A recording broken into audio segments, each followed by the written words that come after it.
we'll take that out. There we are. There we are. So, everyone, that's Naomi. Oh, hang on. I always do the wrong way. That's Naomi there. And Naomi, all this time that you've been jumping into the chat and speaking with me, I didn't know that you were basically, is running the right word, or coordinating the Facebook group for Birds in Backyards. Is that right? Yeah, moderating. Yeah. Yeah. Yeah. So how many mods are there? There are 3 mods and 1 admin, and of course Holly. Because what you got, like 16,000 users or something, haven't you, in that group? I think it's 30. Oh yeah, 36. Yeah. 36. Yeah. When I was going to say that, I thought, no, that's a lot. But yeah, Holly told me the other day, and I thought, wow, that's massive. Okay, yeah. Cool. So I didn't realise, because I never sort of go and chase up what people's socials and everything are.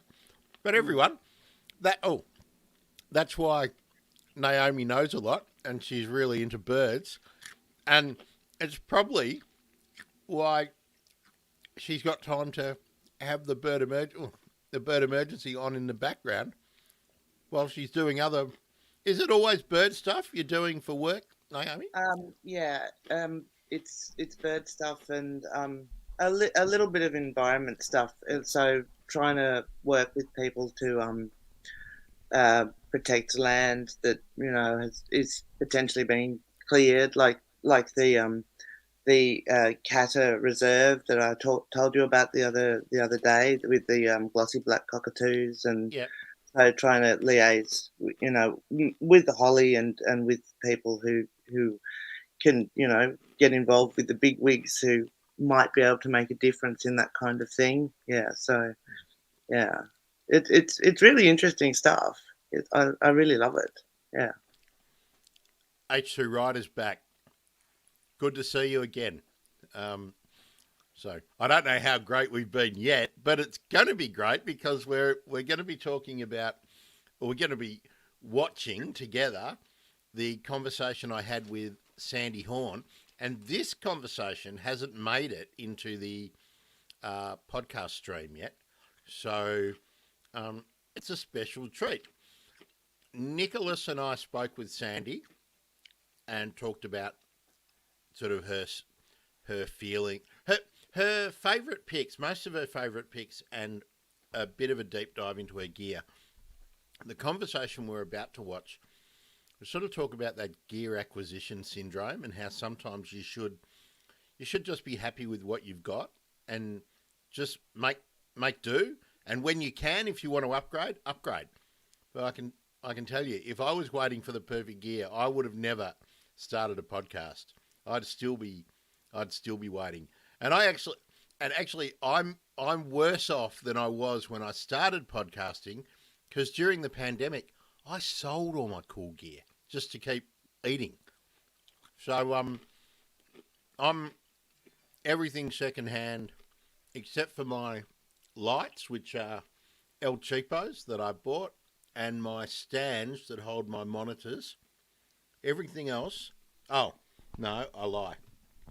I bought this microphone new in 2017, I think, and I did buy my portable keyboard new. But I go to cash converters and buy all the. I go and buy mouses. Later on, I'm going to buy a second-hand blender, because the other second-hand blender I've got isn't big enough for me to mix my beans and my lentils to make tofu. So I need to acquire something to make what I want to do. But yeah, you don't have to get new stuff. So anyway, Naomi, it's great to have you here, and I appreciate the support Naomi gives me. Naomi gives me quite a bit of support, not only from being part of the show and always being engaged in the conversation, but sometimes heading over to thebirdemergency.com/coffee. Hint, hint. All right, let's get this show on the road. You know the rules, team. I'm imagining that the Riot Squad, are we going with Riot Squad, or I think I'm just wondering how we can always use the word riot without maybe getting moderated by YouTube, because riots are bad. So I'm always going to have to contextualize it. If you're in the gallery, we'll call it the gallery at the moment. A riot is a group of kookaburras. And we're giving the active chatters a collective name. So there you go. The Riot Squad. H2 Rider, you're almost a member of the Riot Squad. That's 2 consecutive streams that you've got vocal in. So probably one more and you're a fully fledged member. If you're new, say hi. We want to know where you're from. Naomi has sent me a bunch of pictures, 13 of her. I've been calling them your favourite pics, but maybe they're significant pics.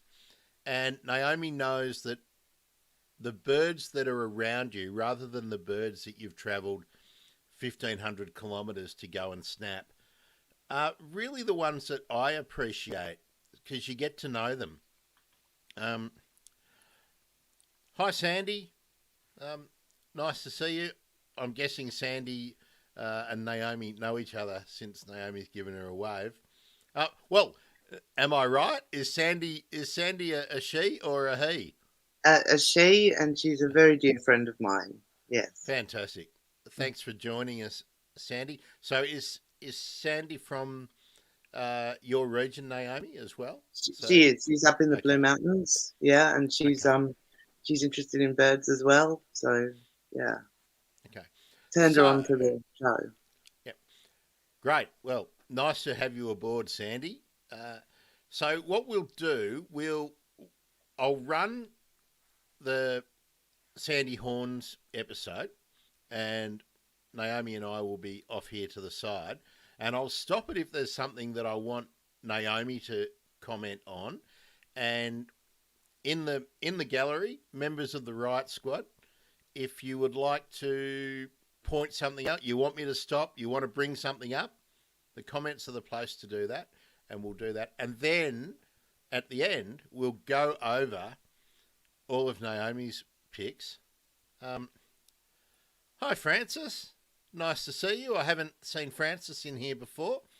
Now, Francis, by saying Sydney, I want you to be a bit more precise, because if you're perhaps in the Richmond area or the Campbelltown area, you're going to have quite different birds hanging around your place than if you're on the North Shore or, up near Palm Beach in home and away country, or perhaps down Glebe. Well, here we go, inner city. Francis, what's the name of that fantastic park in Glebe where last time I went there, there's a bridge of some sort at one end of it. It's either a bridge or a fence. Yeah. Piles of plovers. I noticed lots of birds there, but I was with someone who wasn't into birds. I'd gone to Sydney to visit someone who just wasn't into birds. They were into books. They were into that. Is it still called Half a Cow? Was it Half a Cow Books in Glebe? But what's the name of that fantastic park? I'm sure you'll know it. Let me know. Okay, are you ready, Naomi? That's enough of me crapping on, right? I don't think it's Bicentennial Park. Wentworth Park perhaps sounds like it. I'll look it up. Later. Anyway, I did see lots of plovers there, and lots of kookaburras, and lots of noisy miners. I didn't really notice too much else. Back then, I didn't see many bin chickens or brush turkeys in that part of town. Um, anyway, that's enough about my reminiscences. Here's here's me talking with the marvelous Sandy Horne, and if you're not aware of Sandy's work, and I love Sandy because she's so willing to share her thoughts. Um, okay, Toon Gabby, there we go.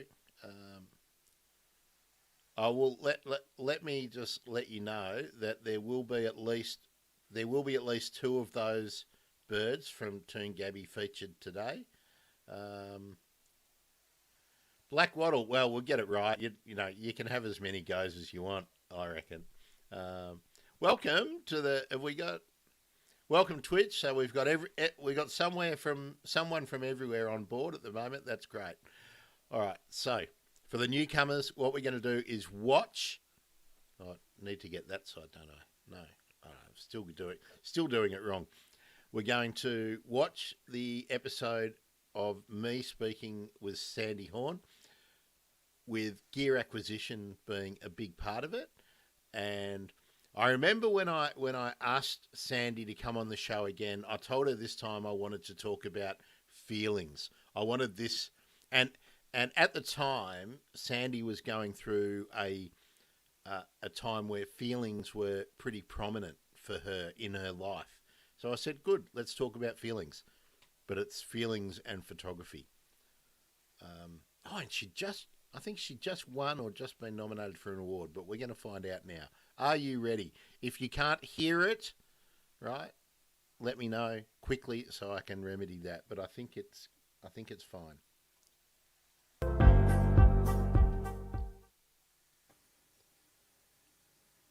Hello, bird nerds. Loud enough, Grant people? Williams. I'm not a photography expert, but hey, I love photographs of birds, and that's why Photography Friday is a thing. In the other window, that's Sandy Horne. Hi, Sandy, everyone. Hi, Grant. how you going? Good. It's been a weird week. Now, dear listeners and viewers, Sandy's going to talk about Thanks, Francis. some of her challenges and experiences when it's come to buying gear, because that's what we're on about today. We're not telling you what to buy, how to buy it. We want to talk about some of those feelings and the issues that stop people sometimes from buying what they need to buy, or maybe what might be the best. And fear, uncertainty, doubt, FUD, FOMO, fear of missing out, gear acquisition syndrome, got to have the next best thing, got to have it. I can't do anything good because my gear's no good, all that kind of stuff. For those of you who don't know, I'm the host of the Bird Emergency, and I'm a bird nerd.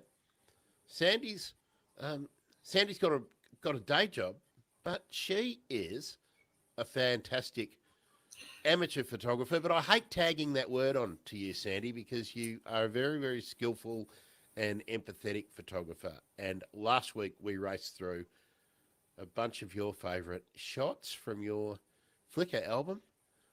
But we talked about this one. Let's talk about this again, just to... Yeah.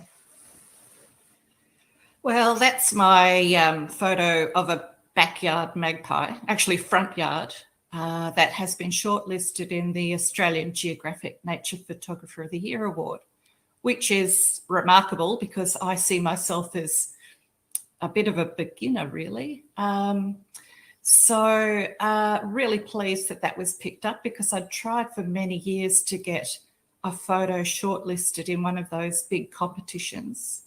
And this one was chosen. I put in several, including wedge-tail eagles and things like that, but they chose this one. Well, let's talk about how great images you can get without having to lash out for thousands of dollars on gear. Let's start with let's start with those Flickr photos, Sandy, out that you wanted to mention out of your early days. This was from when you had this is your first birding setup, is that right? Yes, I had a kit lens. It was what was it, a 600D, so a really beginner camera, and it came with two lenses. It had an 18 to 55 lens that I used for happy snaps, landscapes, or people. And I didn't actually break out the longer lens for years. It sat there in its box. I didn't know what to do with it. But when I started trying to take photos in my backyard of the birds that would come into my apple trees, I got it out and I put it on and started to take some snaps.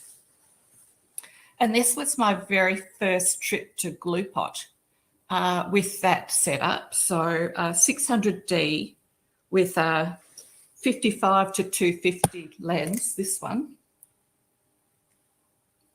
I'm trying to get it in frame. And very basic gear, but I went out there and had a go, and that's what it's all about. Now, because Sandy, you can. Is it this one? Because remember last week? Was that the... 200 to yeah, 200 to 250. Yeah. So no, that's not that one. That's the good. That was your good one. Gee, where have I? This one. It's really lightweight and plasticky. It's not a good lens, but it got me some shots. That's your good lens. I'm not even going to try and go. No, don't try it. So I bought this gear in 2012 or 2011. 2011, I think it was. So yeah, I took myself off to Glue Pot with my El Cheapo gear, and I happened to bump into a very good photographer while I was there. I had the place to myself most of the day, but late in the day I bumped into somebody who actually has had work in the Australian Geographic Award. And he was super kind to me. We were sitting in the bird hide together, and he had all the gear, the big lens and the flash gear and everything. And I was just overwhelmed. And there I was with my little crappy gear. But he was super kind to me and offered me a few tips, and we chatted. It was really nice. And I thought then that I'd always pass that along, pay it forward. So with beginner photographers now, I really do try to help them and give them a little bit of guidance. Now, what I'm interested in, Sandy, is that let me stop there. I want to know if any of you have been following Sandy on Twitter or I think on Instagram. I'm not sure if Sandy's doing Facebook. And have you noticed how she's always willing to give an encouraging word, and has she maybe reached out and helped you with anything if you've made a comment? Because that's how I decided to reach out to Sandy, just because I'd watched the way she was interacting with people. And a lot of people in the whole photography space can be really snooty and regard questions as dumb or intrusive, which I just think is crap. I mean, but what can you say? There's wankers everywhere, right? Purchasing that first camera, did you just go into a shop, or because 2011 you wouldn't have been probably shopping online for it like most of us are these days? Did you just go into a shop and make the decision, or did you search around, get every camera magazine you possibly could, read a million reviews? What was your process? I thought... Again, I'll just interrupt. Remember those days back then when you'd have to go and hang around in the newsagent for like 2 hours and pretend you were going to buy stuff. Instead, you were just reading every review that you could find about something that you wanted. You'd end up buying one magazine, and this could have been in any category. Remember when the newsagent was half of the real estate in the newsagent was glossy magazines? God, I'm old. I would like to get into photography a bit more seriously. So I decided to buy a good camera, and I didn't do much research at all, but I just heard that it's either Nikon or a Canon, and I wanted a DSLR. So I just shopped around and found a good price on this particular setup and bought it. I was pretty ignorant about the whole process, really, but I started with Canon, and I've stuck with Canon because I'm just too lazy to try and learn a new system.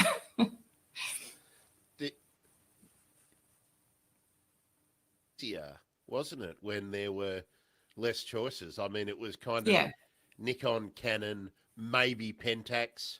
Yes. I mean, I had a film camera, an EOS 500, I think it was, with the kit lens, and then I got some extender lens and whatnot, and I had a lot.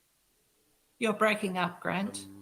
Thanks, Malcolm. But best since internet in the world, digital and mirrorless, I've been really struggling with purchasing decisions. But we'll talk about my stuff afterwards. Let's have a look at another one of these shots.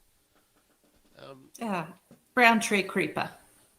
And it's slightly out of focus, but it works because the left-hand branch is out of focus, but the right-hand upright is sharply in focus, and the bird is in the middle, but the eye seems to be in focus. It's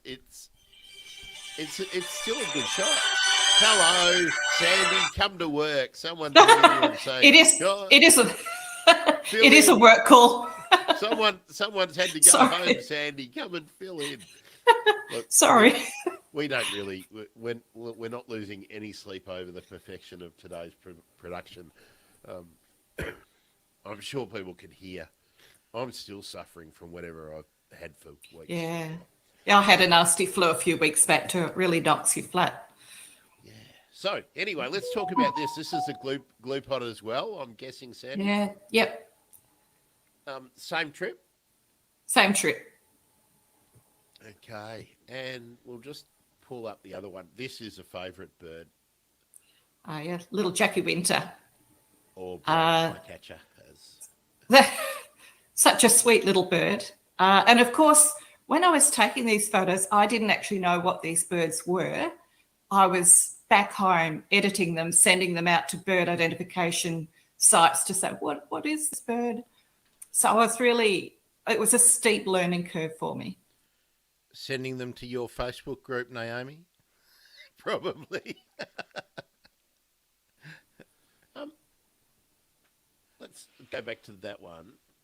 Again, this is before autofocus was really fantastic, really keyed in. The autofocus on that particular lens, that setup, was awful. And in fact, I gave up and did it manually.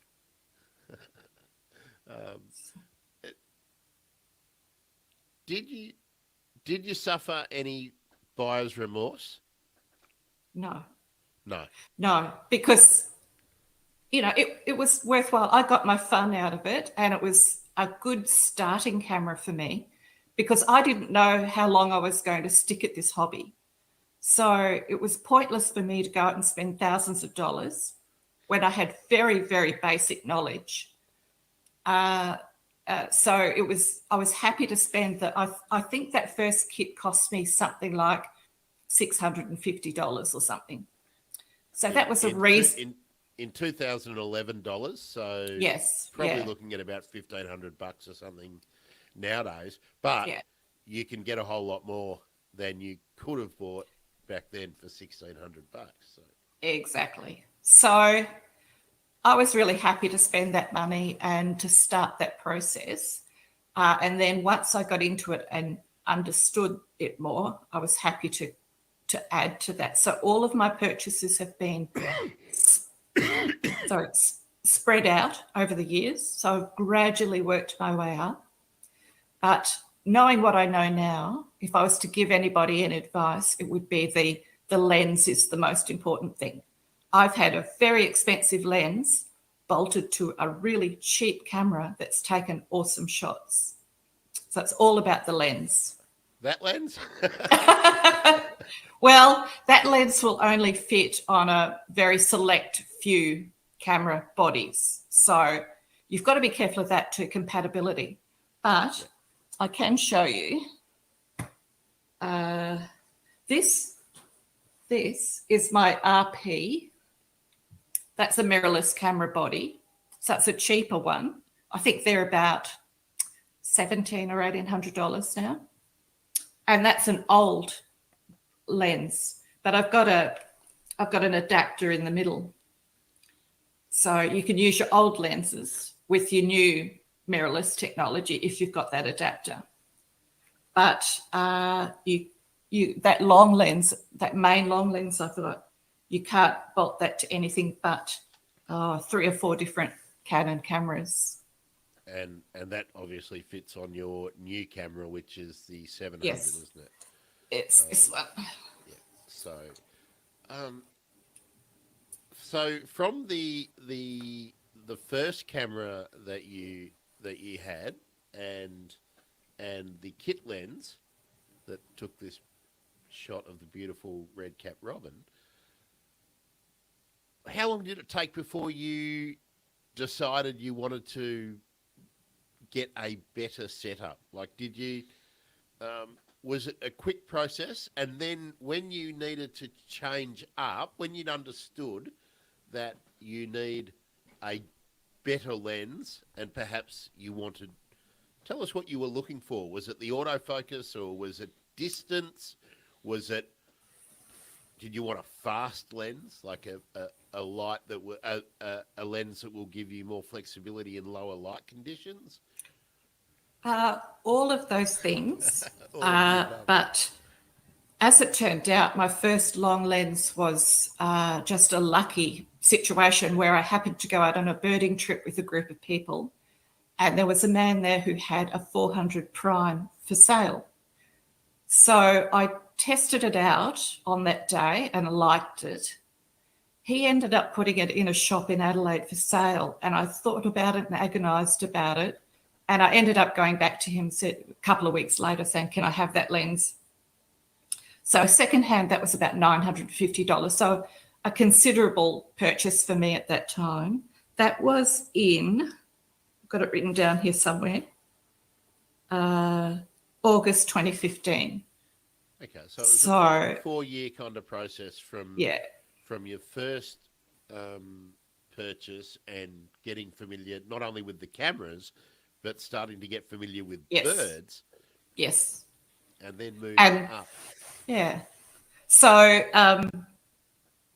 so that lens turned out to be brilliant. I was really lucky because I knew nothing much about long lenses, but it certainly ramped up the quality of my shots immediately.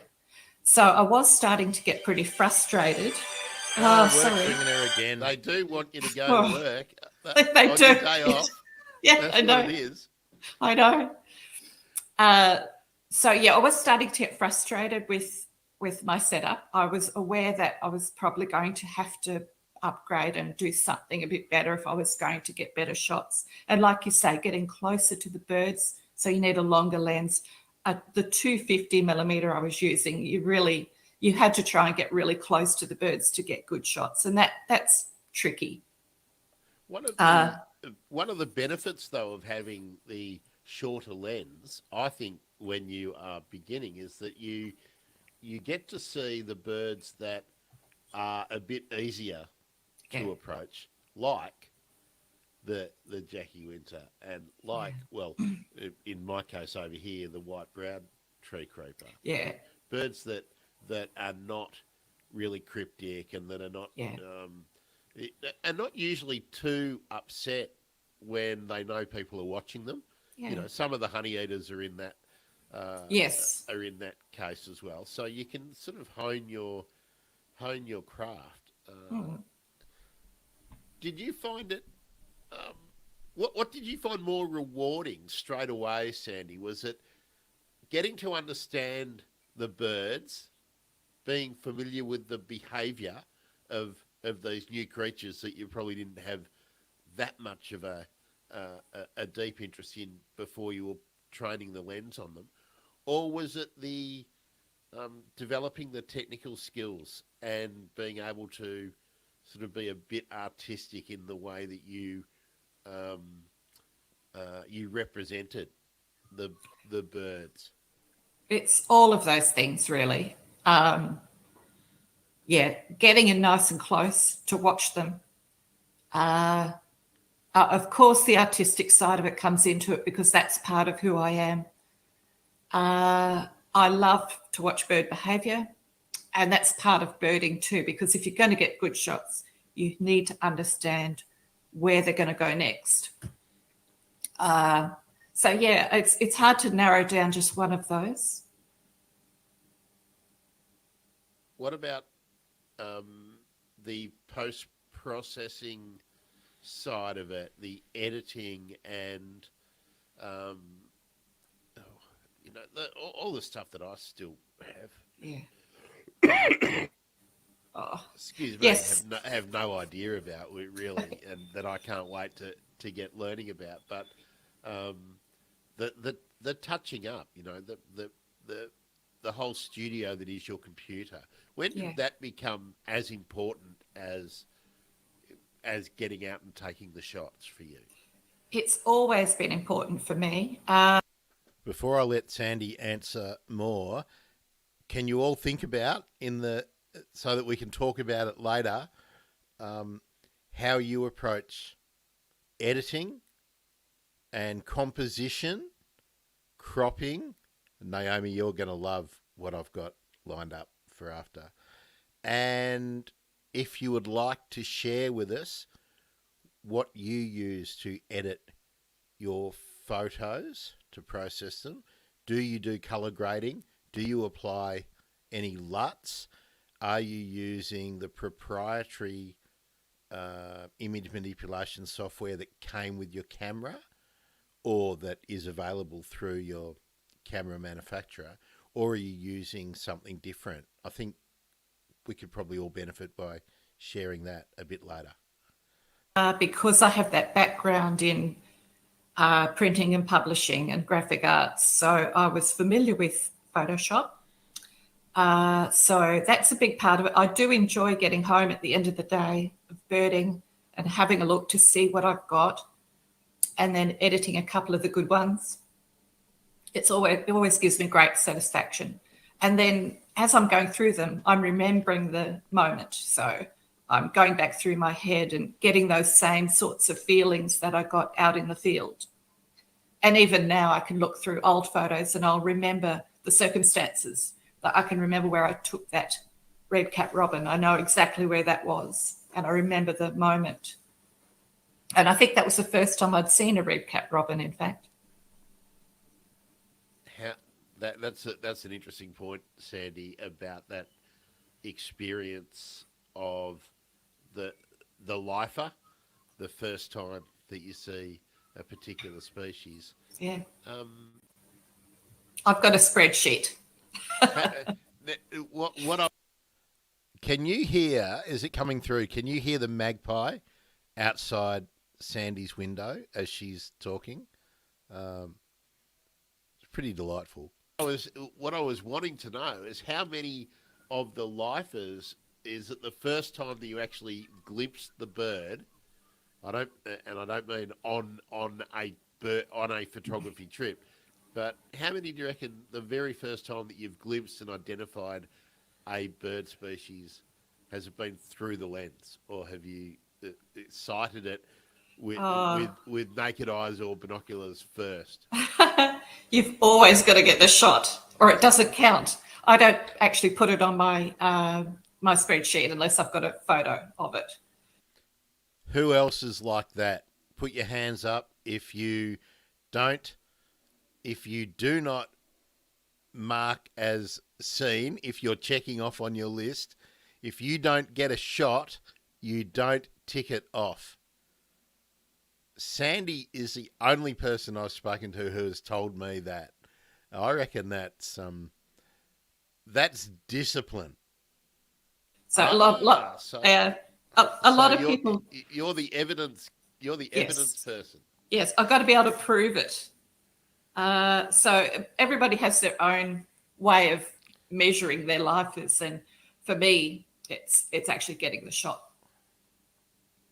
So there have been a few birds I haven't got shots of, and they aren't on my spreadsheet, like the chiming wedgebill. I've seen one and I've heard one, but it can't go on my list because I don't have a photo. I do like that, even if you've identified it from its call, that you don't tick it. That'd be a really interesting thing to discuss with some real fanatical listers. And that's what we're going to do. I tick off on my personal list. I actually don't tick anything off, but when I'm going through the book or whatever and go, yes, I've seen that. I tick off if I can identify the call and I'm absolutely sure. For me, that's having seen the bird.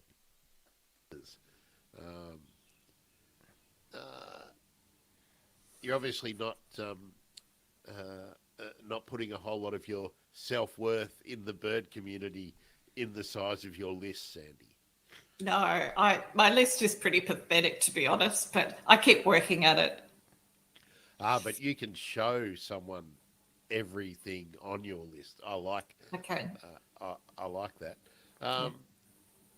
Chris's comment. Hi, Chris. Thanks for watching. Hope you're getting something out of this discussion.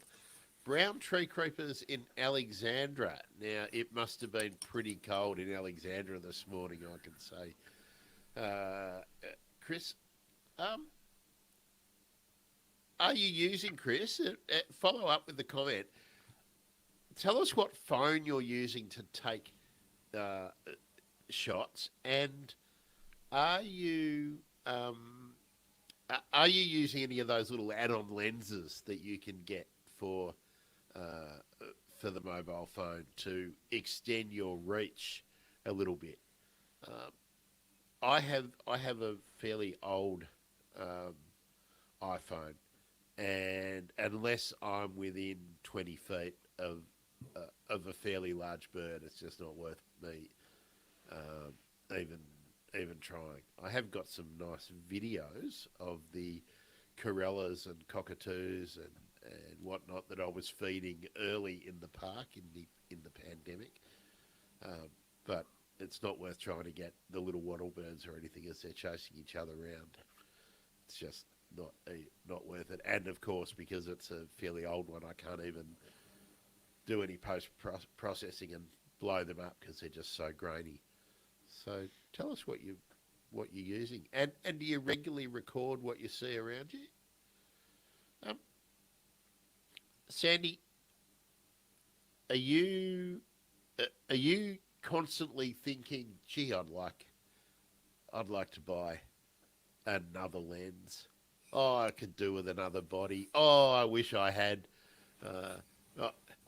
some infrared gear so I could go out shooting owls and possums. I don't do a lot of that. I'm actually quite content with what I've got now. I think my setup's really good. If I was super wealthy, I would probably buy some of those really big prime lenses that are up in the $20,000, $30,000 range. But I don't have that sort of money, so that's just not an option. But I'd like an assistant to carry it all around for me. It's the thing I would really like.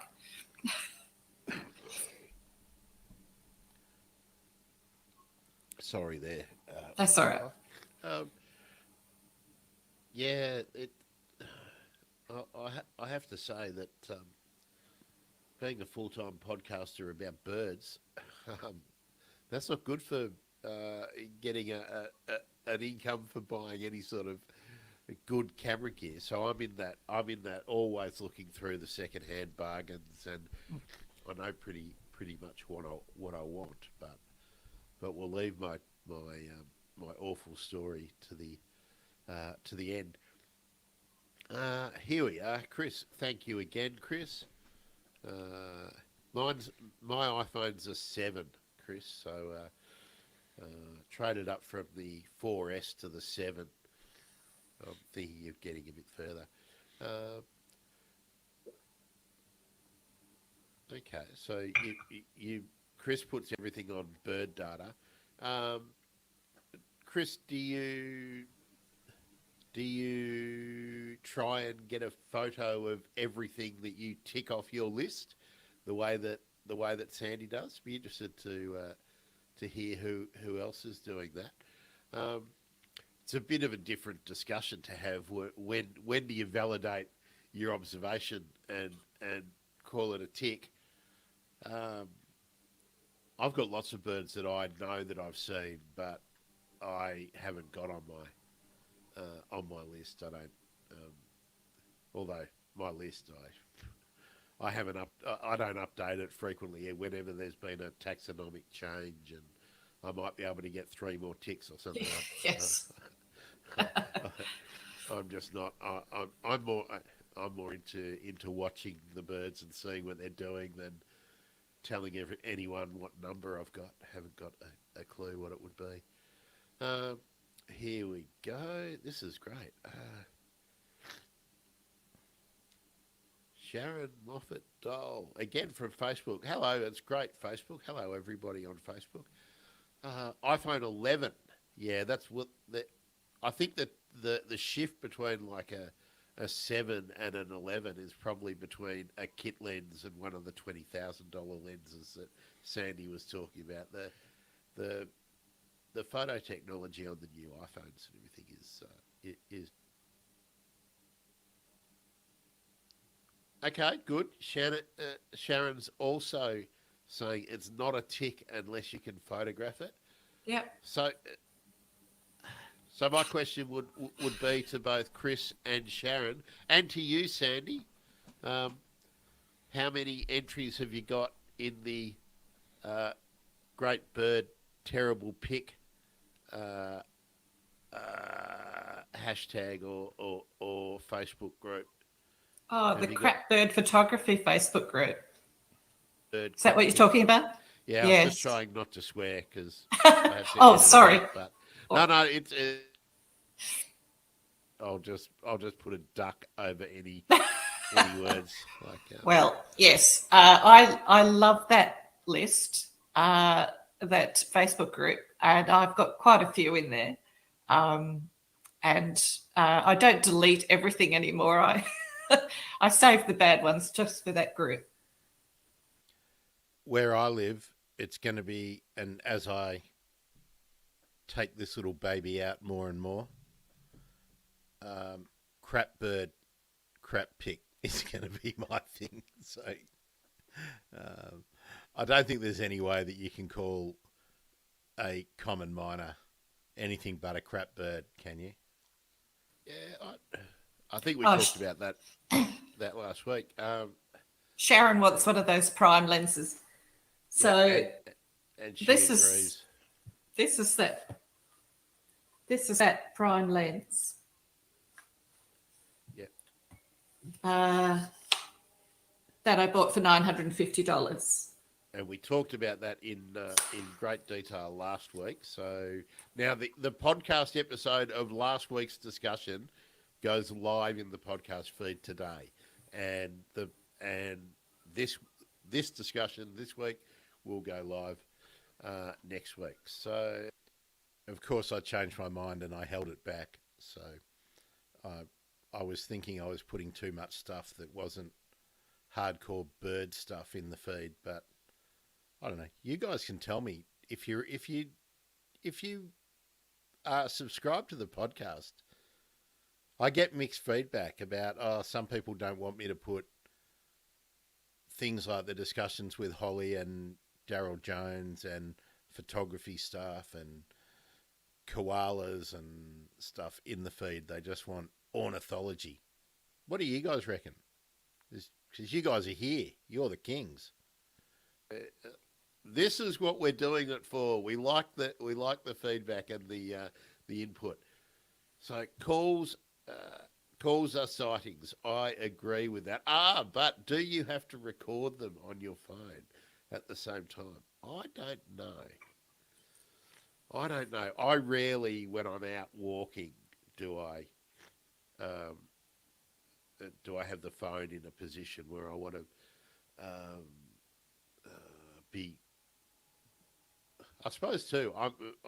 I'm more often than not birding in the suburbs, and you don't want to be looking like the weird dude, you know. I think that drawing attention to yourself is often something, certainly on this side of town, you don't want to do. But yeah, I call a call. If you can recognise a call, I'll give you that. I'll put that on the list for sure.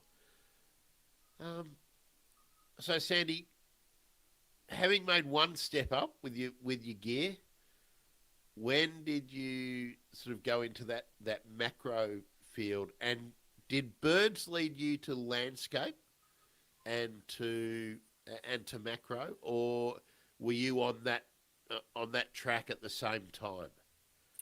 I think birds led me to more photography, because when you're out in the bush and you're out there at sunset and you see a glorious sunset, you just have to take a shot.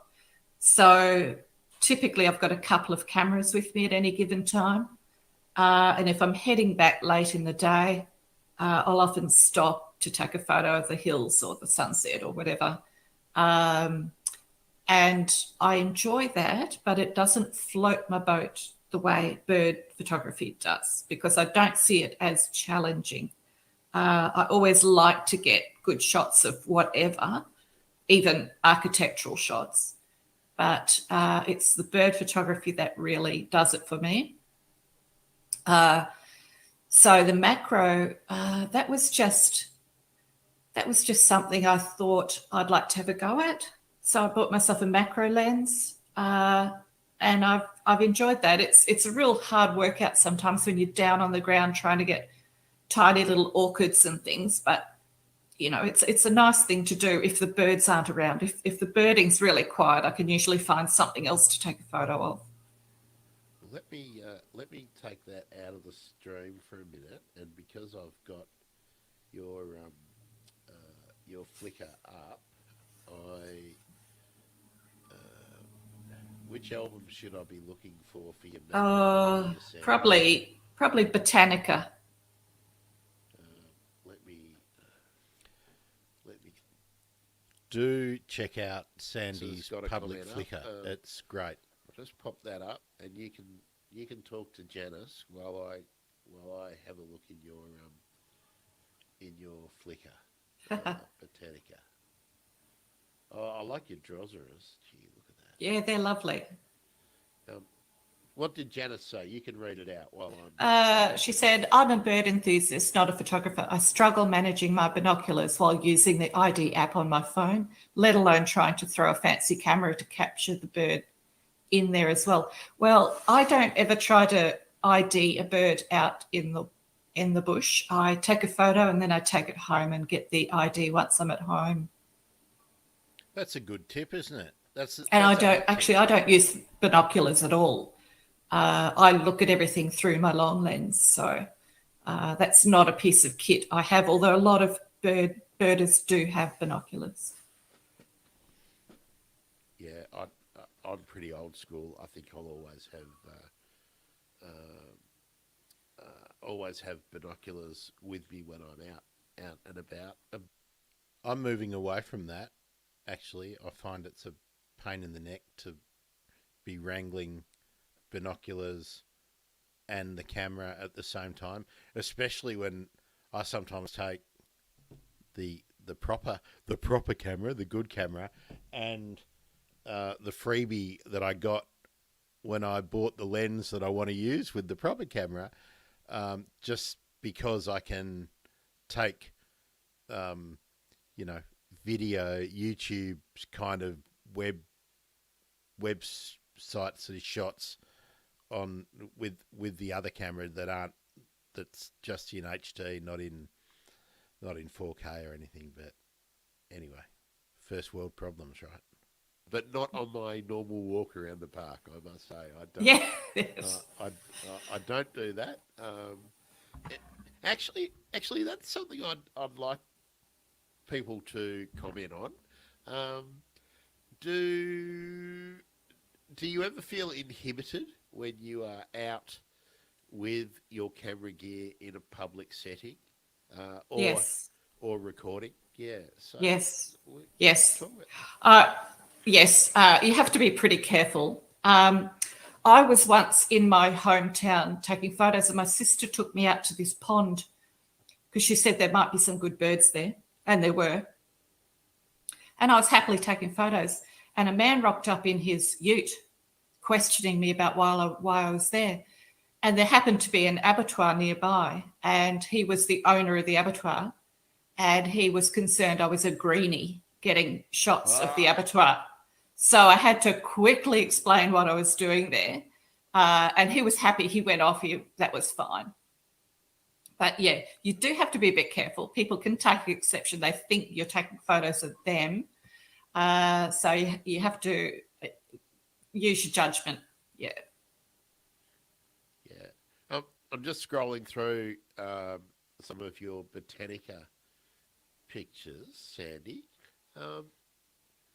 Tell us the camera and the lens you use when you are getting these close-up shots with.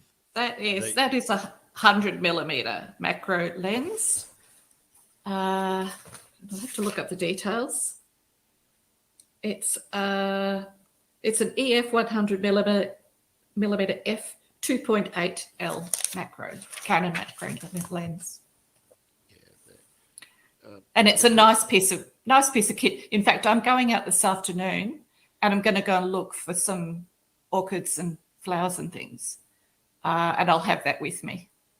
That's not a macro lens. There's a mixture in here in Botanica. There's a whole mixture of photos. See, I look at that photo and I go, "Oh my God, look at all those noxious weeds." Yes, exactly. They're gazanias, Yeah, and that's gazanias. that's on the Eyre Peninsula, and they're a huge problem over there. Yeah, and they're a problem in a lot of parts of Australia now. I think they're very, very adaptable.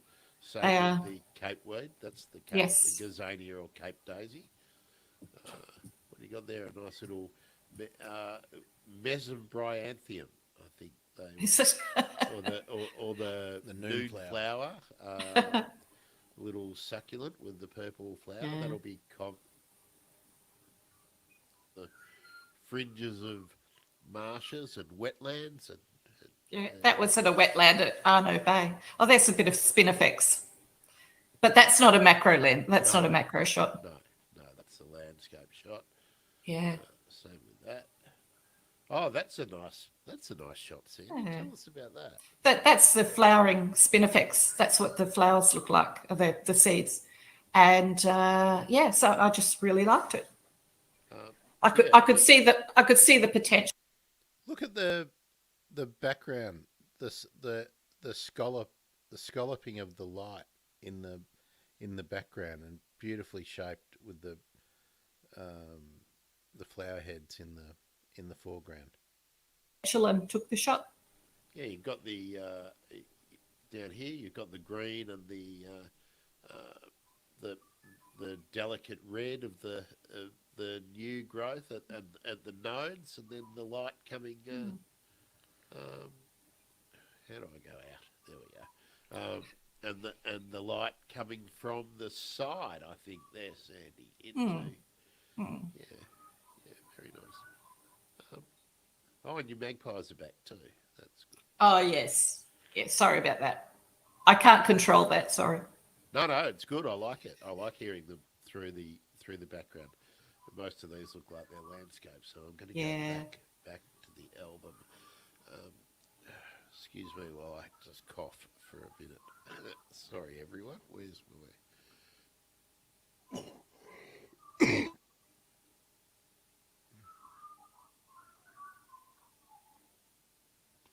Thought I was healthier than I am. I think everyone. I'll share my story about my purchase because I've gone through the whole pandemic waiting for either things to get good, the supply chain to get better, or the international postage to be available. So I bought. I decided that I was going to go micro 4/3 because of.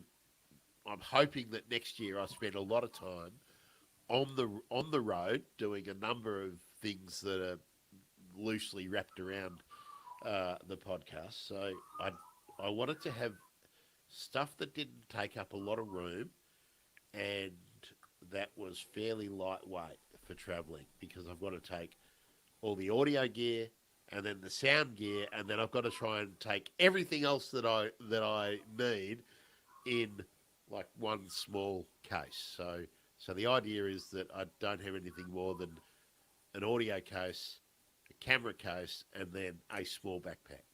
That's got to be the lot. So I bought a Lumix Panasonic GH4, which is 2 models back in their hybrid video cameras, because a lot of what I do obviously is with a camera, and I want to be doing interviews out with people on location. And I was so excited. It turned up, but it didn't work. Wouldn't power on. Oh dear. So I thought, must be a dodgy battery. And I bought it from overseas too, through eBay.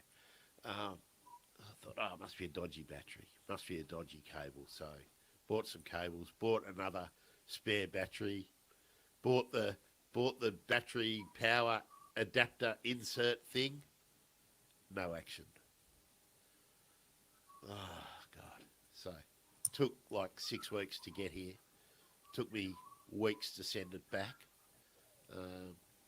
Took weeks to get my money back. Now I'm just waiting for what to do next. So, and it was all beautifully timed for the relaunch of Photography Friday and everything. But so there we are. So frustrating. That's frustrating.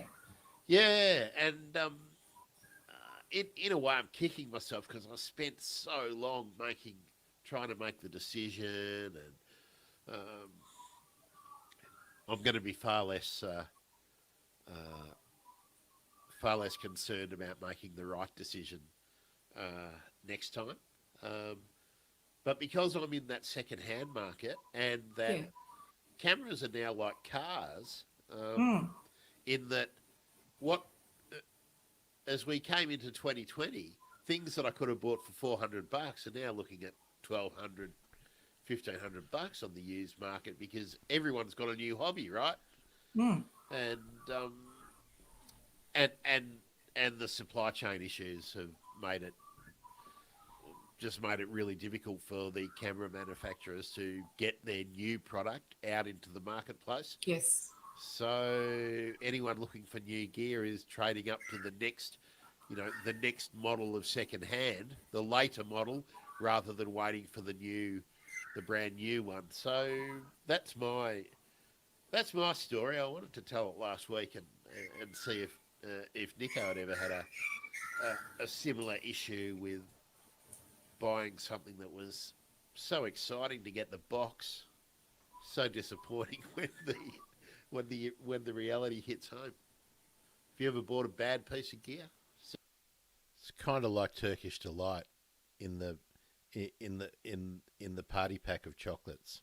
That's what I reckon. Candy?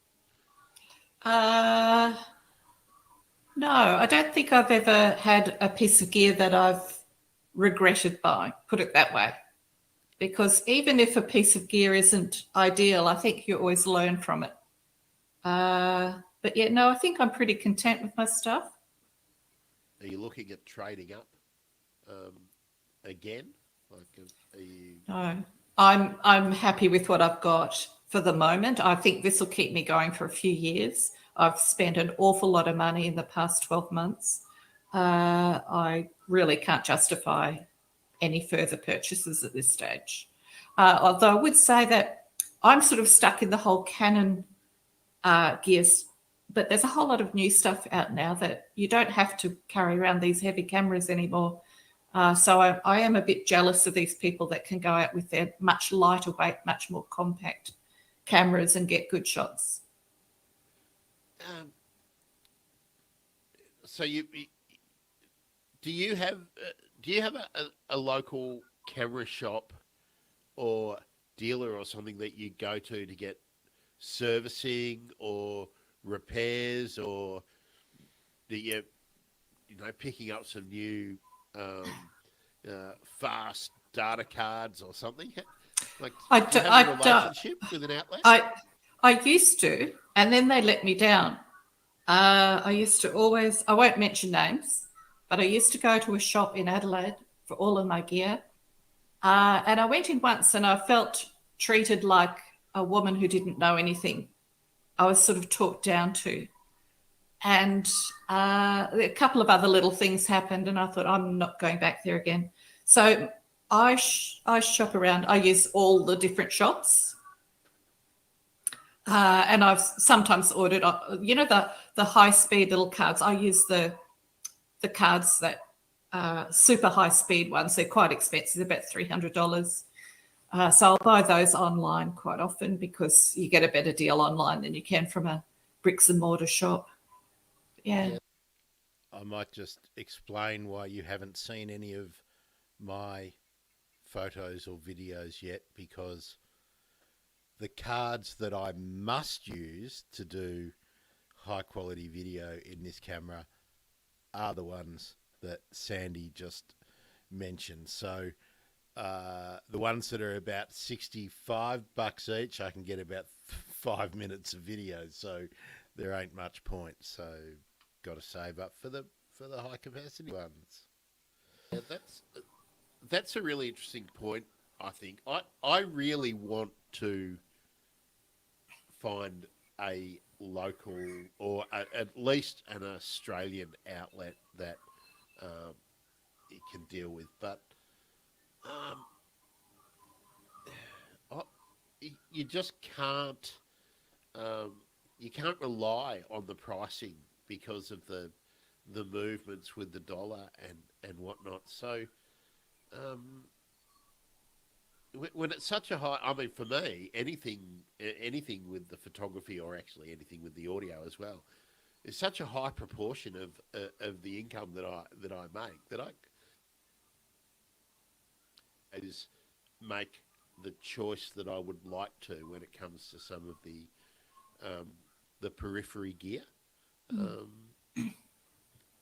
I kind of wish I bought the camera locally, but it would have been, I think it worked out to be something like nearly 40% more to buy it from an Australian store, because I don't know why the prices are so high. Certainly, when you pay the import duty coming from overseas, you're paying the import tax. So it's got to just be profit.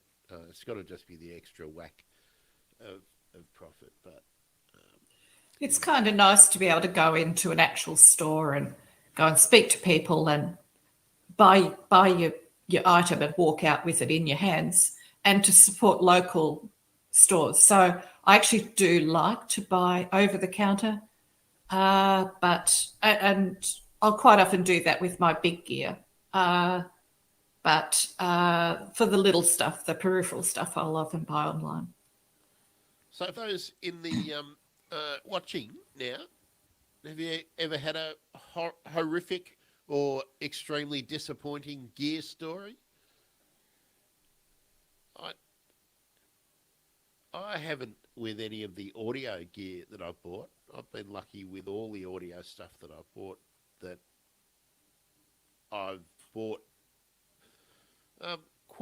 quality gear, usually on a budget, but researched and checked out reviews fairly closely. Now, Sandy, you haven't sort of done that. I'm wondering as well what people think when they are going to buy new gear. Are they avid readers of reviews, or who do you listen to? Sandy, you mentioned you got a lot of good advice from people on birding trips. I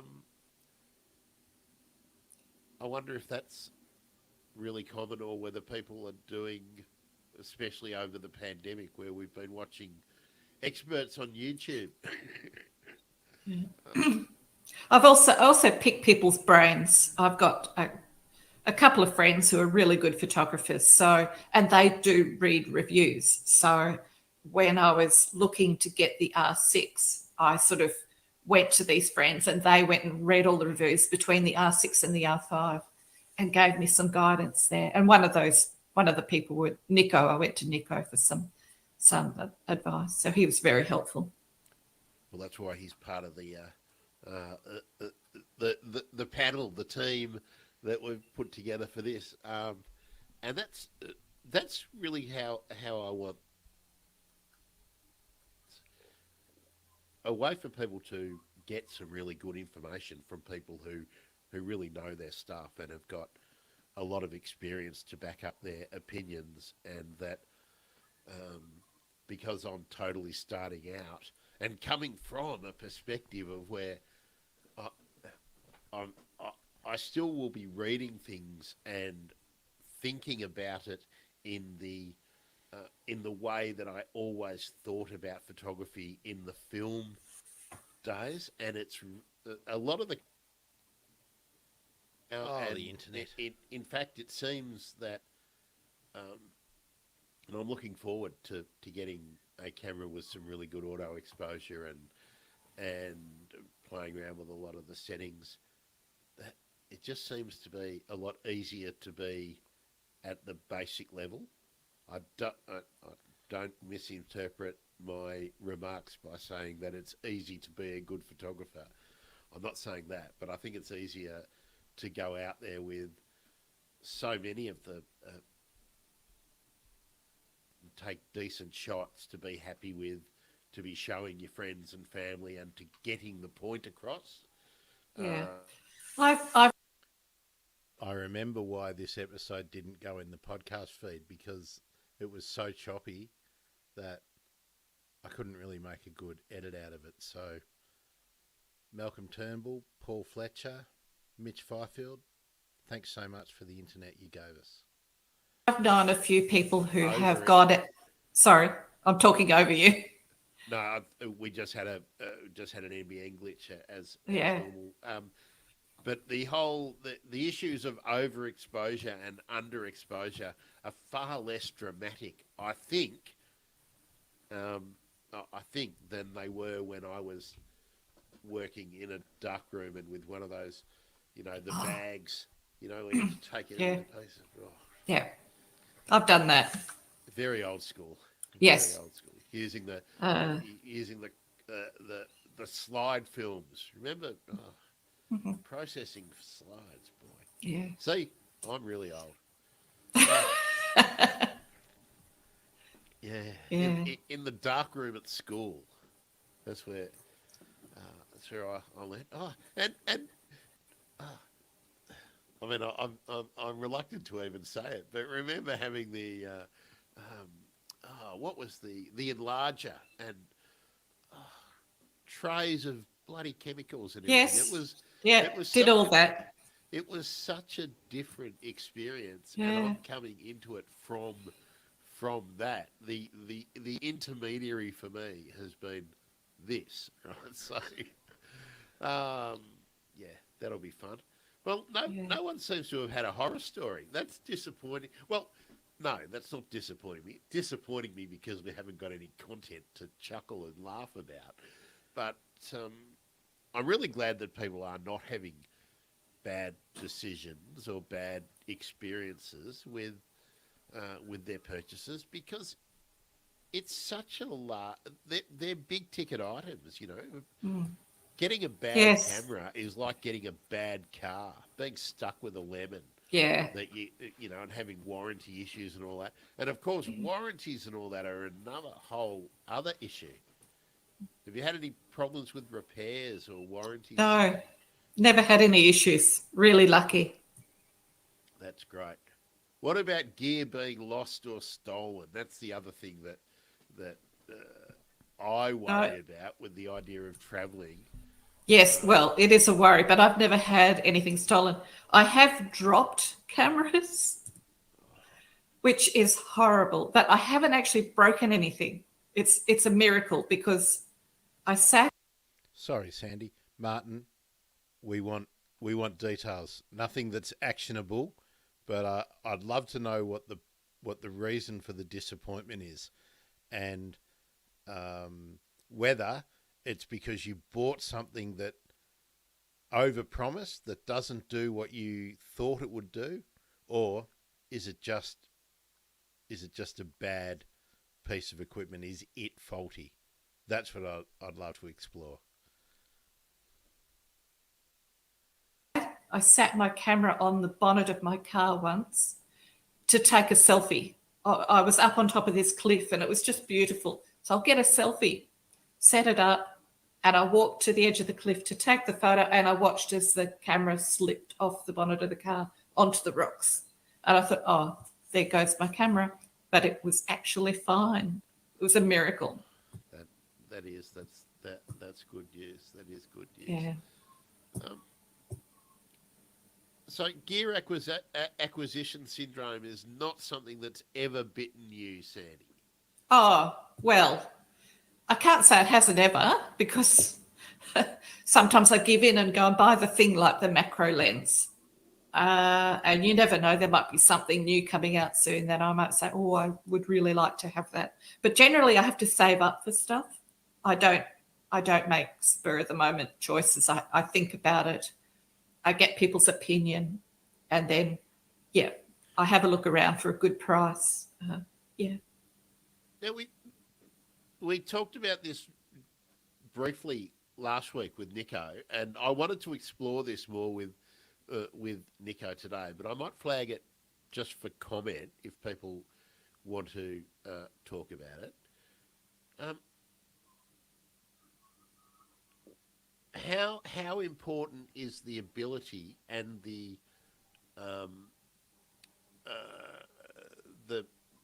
capabilities to do video in any purchase that you've made, Sandy? I don't look for that because it's not something I do a lot. I do a little bit of it, but it's not the thing I like to do. I'm interested in the stills. But the video I have done with my current setup has been fine. But then I don't know much about video, so I don't know what's good and what's bad. So I do have a microphone that I can attach, a good one, which is probably essential if you're going to be doing anything. You know, the onboard microphone is shocking. But, yeah, that's about as far as I can take that. I was really we were hoping that Nico would be with us again today, but he's actually a photographer who's out there working, and he had to do some work. His work's brilliant. Yeah, I'm just going to pop into another one of your albums, Sandy, so we can. There are a couple of videos in there. I just want to. I wanted to have a look at this sequence, so because it's different to what so much of your stuff is. Oh goodness, yeah. Now, are these? This is 2022. I thought that was in June. Yeah. Let me just move along. There we are, 2022. Lovely shots. Where were you? Where you took this? That was at Lincoln National Park, south of Port Lincoln. There we are. Yeah. and that was a lifer for me. I hadn't seen a gannet before. So yeah, it was just interesting to watch them feeding. That it was. They were a long way away. These are very tight crops. Oh, there we go, cormorant. Yep. Now that's a bit reminiscent of one of the shots we talked about last week, Sandy, with your black swan. But I'm guessing you did not play around to get that effect with this. This is just what happened. Yep, that's pretty much how it came out of the camera. So yeah, I just like the reflection. Yeah. Almost a mill pond. Where was that? Whyalla. That was Whyalla, yeah. Air Peninsula. I do like That was- the detail you put in your Flickr too. So Yeah, I always give it a caption. Yeah. Now that is a beauty for listeners. I'll always try and put all of the pictures that we refer to in the on the show notes, so that you can, if you are listening, you can then go and look at what we were talking about. Female wood duck. I wish we could have a better name for the wood duck, because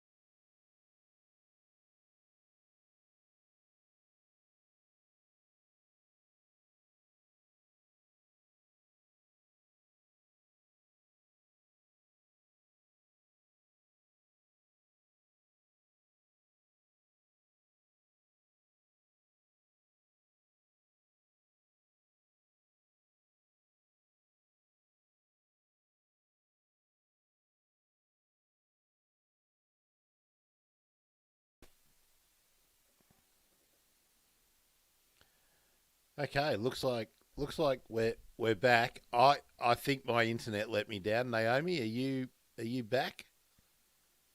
Give me a thumbs up. I can see Naomi.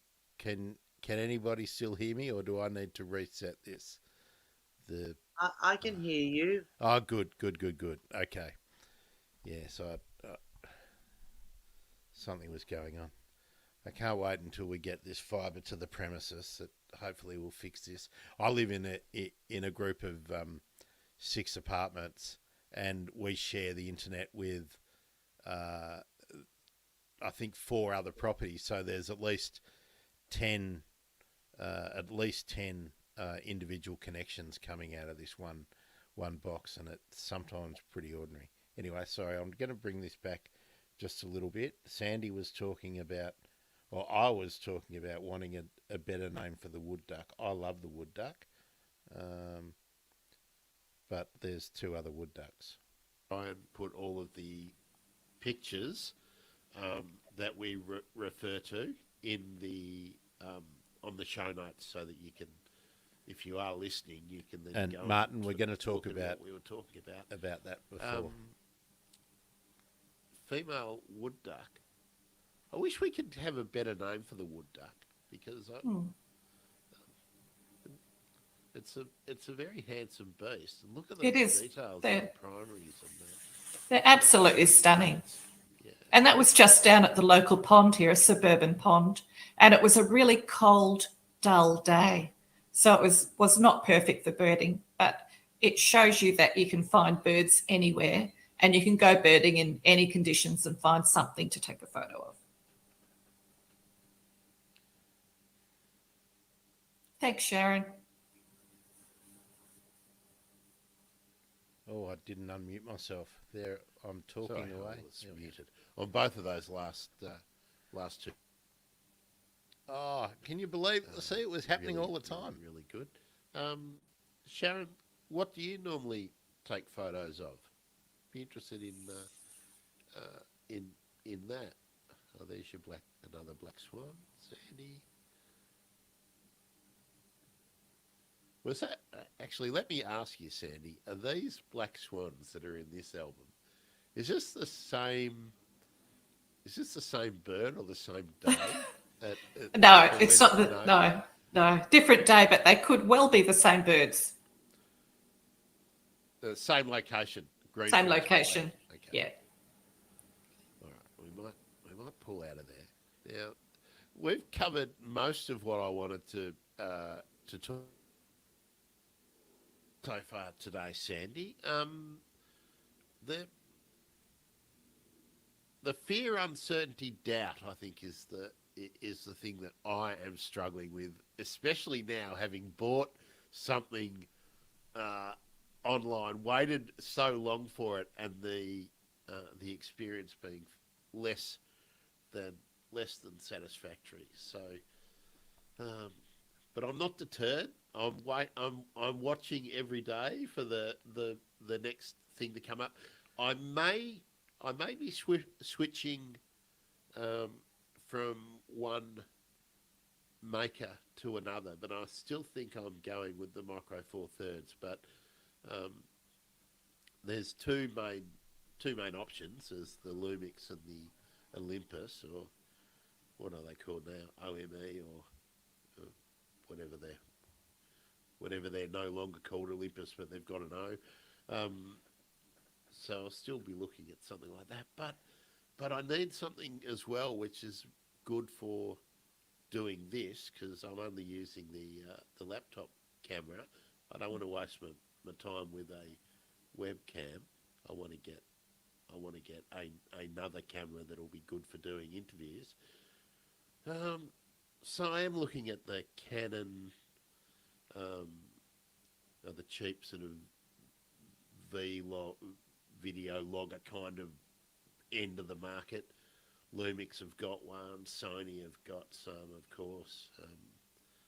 But yeah, if anyone's got any suggestions, I recommend based on your own experience, your own use. That's what I'd be interested in, not what some YouTuber told you. Okay, Sharon, mainly birds and whatever else takes my interest.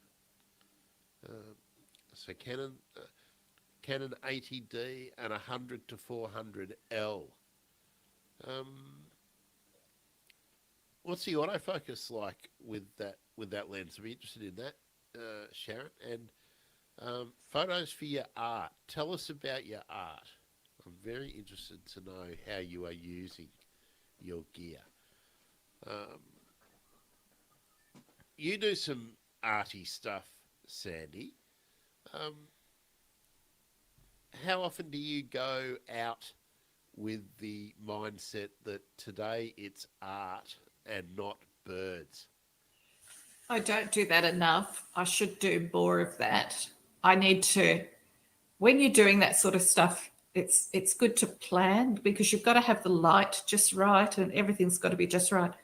So I think the way to do that, like if you want the reflections, you need to go out at 5 a.m. every day for a week to one location and keep trying to get that shot, because with the light you've only got it for a few minutes. You've only got a few minutes to get the shot. So that's on the back burner of things I want to spend more time doing. But the arty stuff at the moment just comes through luck, really.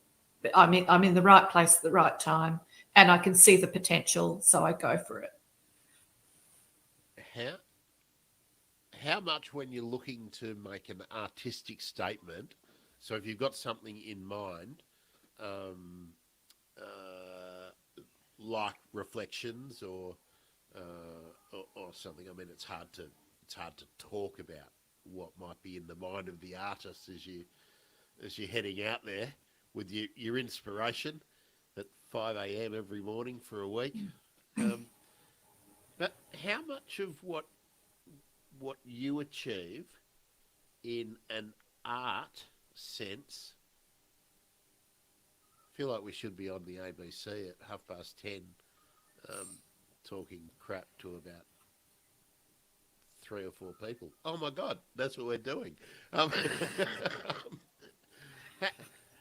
how much of it is in the setup and the way you set the camera up, and then click the shutter button, or how much of your artistic influence on the final image is done using post-production techniques?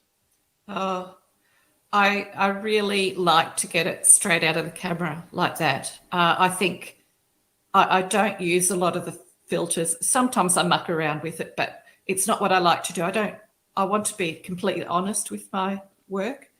So the challenge for me is to get the shot out of the camera as it should be. So sometimes I go out with something in mind. So I've sometimes done the vertical panning or the horizontal panning or the circular panning. That's fun to muck around with. Haven't done a lot of that, but that can be fun.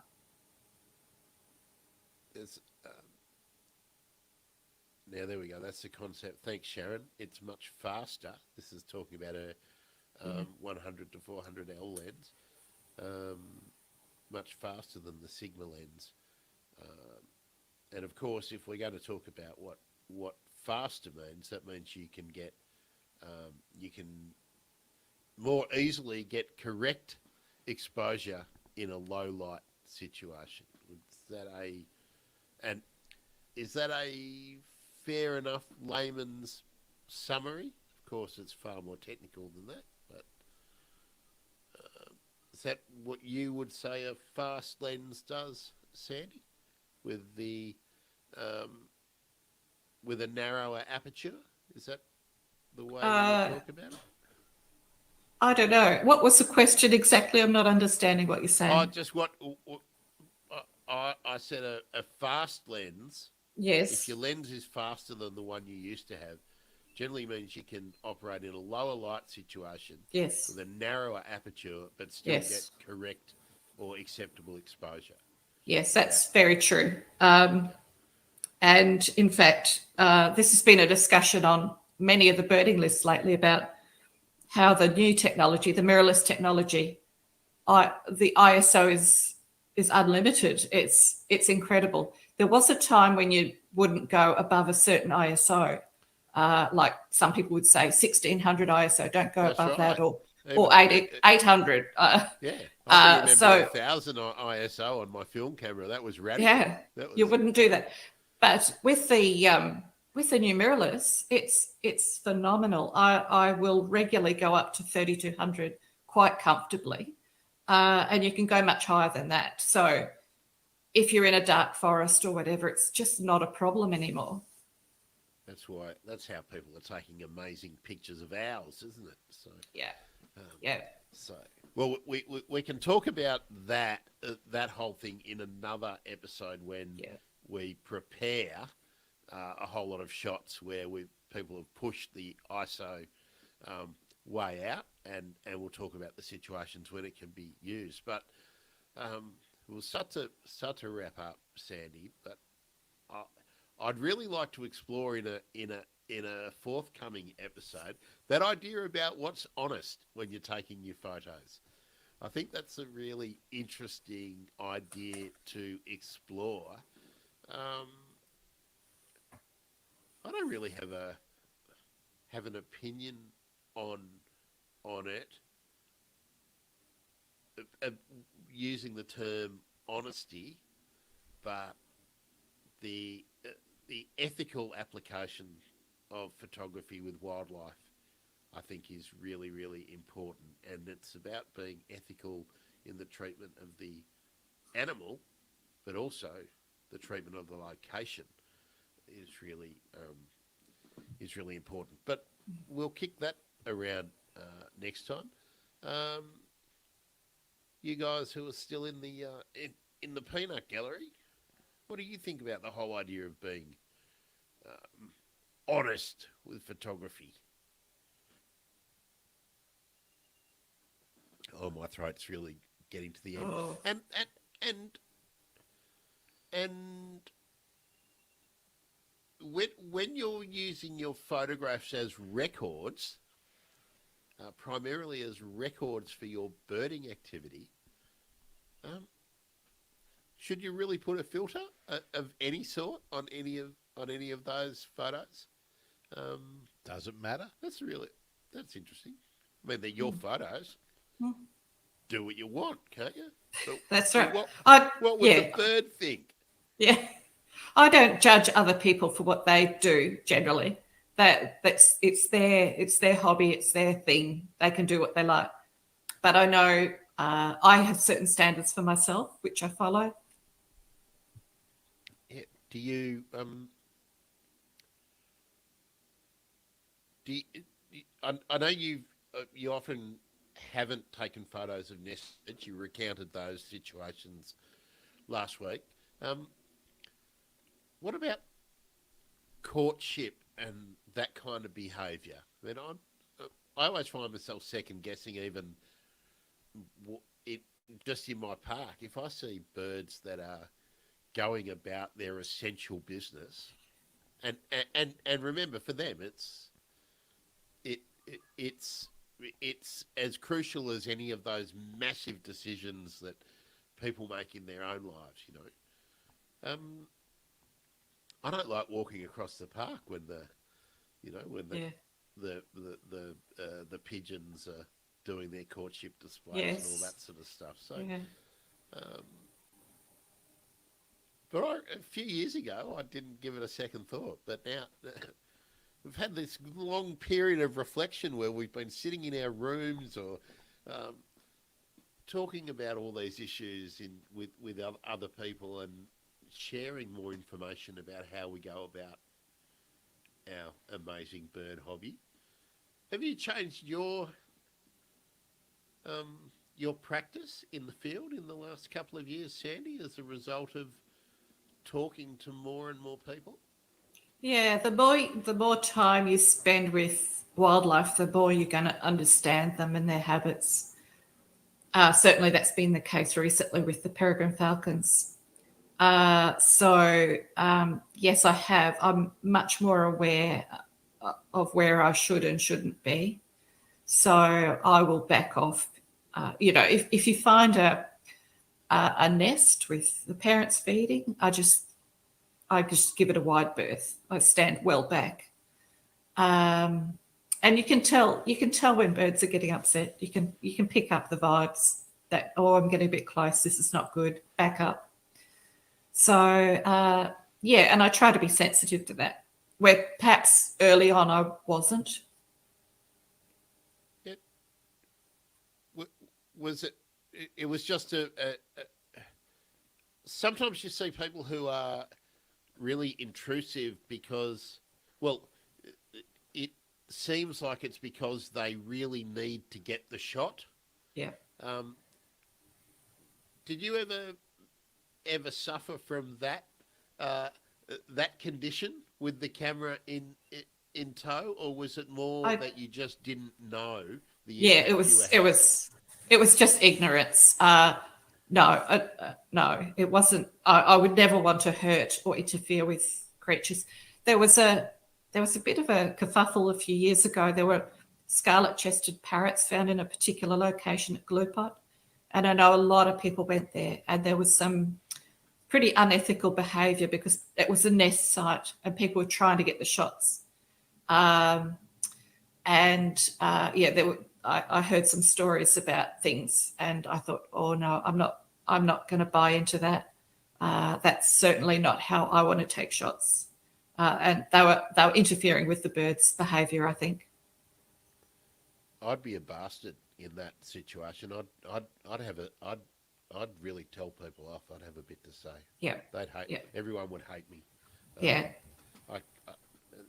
That annoys me so much, especially when there's rare birds that, and if it's anything to do with courtship and nesting and whatnot, it's hard enough for the buggers, Yeah. Leave Yes. them alone, And if you don't get your picture, I don't care. You know, I was really sorry. I don't care. Because you're only there, the person who's going to interfere with them to take your photo, you're only there because of the birds. You're not there for any other reason, so give them a fair shake. That's always what I think. All right, well, Sharon, Janice, who else do we have? Chris, yes, thank you for your input and involvement today. Next week, I'm hoping, Sandy, I'm not sure. We haven't talked about whether you're available next week. I'm not. Time. Sandy's not available next week, so I'll chop that there because I just waffled for about another 4 or 5 minutes. So let's take that out of the stream. I'm back. I'll just close this off so that we don't have any issues. Hopefully we're not going to have any more of those internet issues. Yeah, now I remember why I didn't release that as a podcast, because my internet was so ordinary that day. Hopefully it's better now. Martin, we're going to come back to you soon about problems. H2 Rider, you put this up. I frankly don't know what that means. Would you like to explain? I'm wondering whether that was auto focus. Would have. Okay, so H2 Rider, you're shooting with auto ISO and 800. Okay, yeah, that's interesting because I've gone with. So there's an update since that. I have my body, but I did not get a GH4. I got a GH5, not the latest iteration, but I wanted the video capability as much as anything else. So I was tossing up between maybe a G9 and that, but I've gone for that, and I do need to buy a second body, and this is fully weather sealed, which was the other choice for purchasing it. Naomi, is your body weather sealed? Not at all, and I'm so jealous. I have terrible FUD or whatever you were calling it about that. Yeah. I think my reasoning is, look up for. I apologise if you've all heard this before, if you've been in other streams, but I'm hoping that by the end of this year, I have the kit that I need, that I can just head out the door, get out on my low carbon birding expedition. I can go either to a nursery to do habitat gardening or a botanic gardens, or I can, when I turn up again in the Philippines or in Malaysia, that I can interview or do a show with Daryl Jones in the park that I always talk about in the city of, right in the centre of Malaysia, and we can do a Monday with Grant and Daryl there on the spot. And yeah, all the habitat gardening and whatnot. And I mean, it just makes it easier if you can do set up with the two cameras. So I need one that's weatherproof so that I can get something no matter what the weather. I think the second one I will buy, I'm tossing up. There's a cheap Panasonic sort of Vlogger camera which shoots in 4K and fits all the lenses and is really light, that I'm really attracted to. But it's not weather sealed. And all of the limitations that it has wouldn't really bother me as a B camera. But not being weather sealed, I think that's a drama. So I reckon my next one will be another one of these. Maybe I will get the Mark II edition, and then I can wait and finally upgrade, because these have a different autofocus system than just about everybody else's cameras. But the new model, the latest model in the Panasonic line, has good autofocus. So I can't wait for that because I love how small and light these are. I mean, this lens is the equivalent of a 400, and look how big it is. You know, it's probably not. It's probably about 1.2 kilo for the two in my hand. So yeah, it's nice. It's nice. So That's Naomi, let's start. We'll come back to Martin's problem in a minute. Hi, Martin. I know him from a group on Facebook as well. It's very nice. Oh, good. Well, you've dragged everyone in today. That's that's great. So you're a Nikon shooter. I am, yes. So But I have used Canon before as well. Okay. So what body have you got now? I have a D5 100. And tell me the features about that drew you to it. Like what were the imperatives? What were you purchasing? What was the decision? Price point was really a major one, and that it had enough megapixels. But I'd never used it. The only digital camera I'd used prior was the Canon, and it was a what was it called? It was called a Power Shot. So it was just a baby one, you know, like with no interchangeable lenses.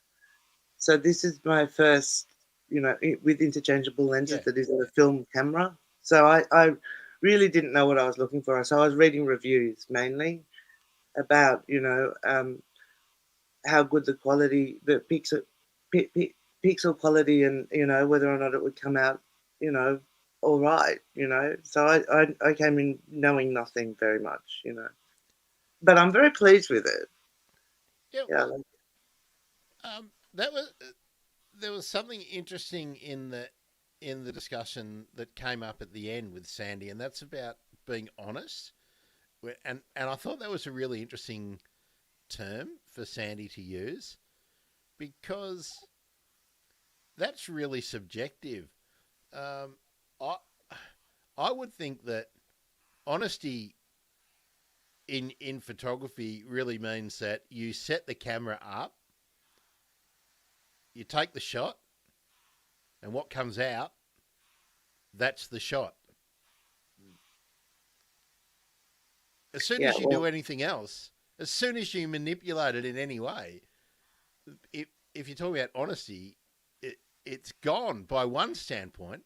But the other standpoint is, I don't care, right?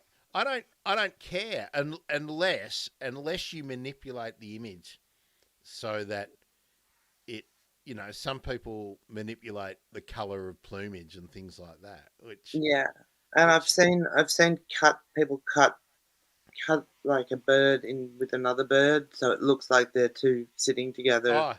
And I hate that.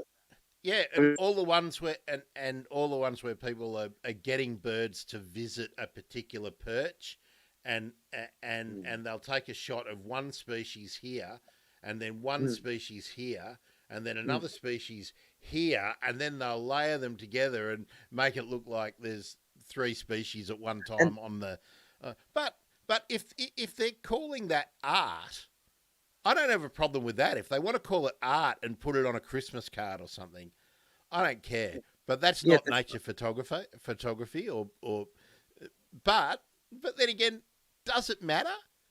If they're putting it in National Geographic or Australian Geographic or something, maybe it matters. But then again, I think the problem with it can give people a false sense of what they can expect to get with their photos. Yeah, I think people should say what they did.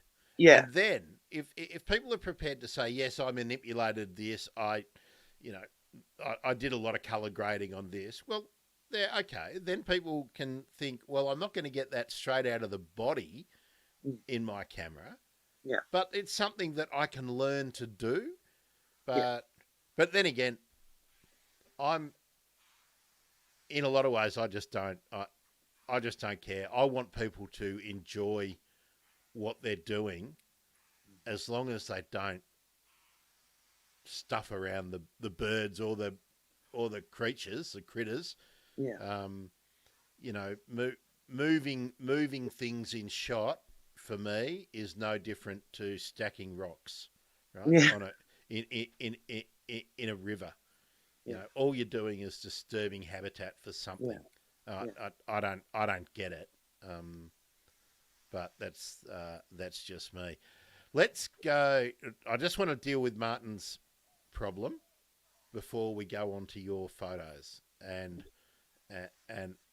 this whole issue of honesty and everything comes up when we get into your picks. Oh, and what I did want to bring up too, I don't know if you ever saw one of the early episodes of Photography Friday that I did with Christy Barath, who lives in India. Now, he took all of the shots that he takes, and he posts frequently on Twitter as, I think, the Content Birder, I think is his handle without looking it up. Nikon Coolpix, right? Fixed zoom lens. You know, it's a zoom lens, but it's fixed. That's what he's done. I think he's upgraded since, but what we're talking 2 years ago, I spoke with him, and his shots are great. And they're just like me, a local park. He's got a wetland and a local park, and yeah. All right, Martin, 200 to 500 Nikon. I'm old school. I'm always going to say Nikon, so excuse me. I'm guessing that was a pretty penny. Slow autofocus is what's the minimum and maximum f stops on that? It's not a constant aperture, is it? That one, Martin. It's a shame that it's soft focus, but soft focus. Some people don't care. I don't think I'd care that much about soft focus because I'd be looking to get video out of it as much as stills. And it depends what the work is for too, doesn't it? So, all right, what have we got? Martin's saying hello. Good. Hello. That's probably in relation to the F or the sh. Yeah, the sh. Yeah, here we go. Because we had this before we had this, but I didn't pop the sh up. But yeah, we all do have the. Well, I certainly on the phone have the fat finger syndrome. Fix 5.6. Okay. That's disappointing, Martin, if you're feeling like it's not giving you what you want in terms of sharpness. People do tell me that each lens has its own character, apart from each production run of lenses, but often one lens or, a proportion of lenses out of a batch will have a different characteristic than most of them. I mean, it's the bell curve, the production bell curve, I guess. The next lens I'm looking at buying is supposedly soft, but it's half the price of the next best one, which is apparently razor sharp. Well, guess what? I can't afford the best one yet, so I'm going with the other one. Martin, are you doing any professional work, or is it just for you? Be interested to know that. And while we're waiting for some comments, and let's just see what we've got. I'm not sure if there's anyone new since we got in. Hello, nice to see you.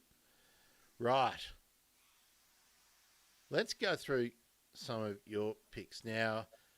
I'm just going to start from the top, not in the in the in the order that they were in your email to me. And we'll just see. Okay. Tell me about this shot. Okay, that was at the Chinese Gardens in Sydney, and we'd been having a lot of people writing in about how they were angered with the white ibis and calling them bin chickens and things, and I wanted to show just how beautiful they could be even within the urban environment. When given a little bit of natural habitat to be amongst. And I mean, that's a clean one, not looking all dirty and horrible as they can look, quite dirty, So I took that, and I was really pleased with it because, I just liked the background, and I thought he was posing well for me. It tells a story. Now, you used the word natural in there, natural habitat. Well, obviously man-made, but suitable habitat. Yeah, suitable habitat. Yes. Now, Naomi, this is what I did. I've cropped it. Okay, so I've made the artistic decisions on this. The previous one, uncropped. Now, this is really what I wanted to talk about with the extension of the word honesty and everything. I've made certain decisions about your image just by cropping it. I don't think it conveys a different message, but I reckon I've pulled that ibis closer just to fit the frame that I have for this format.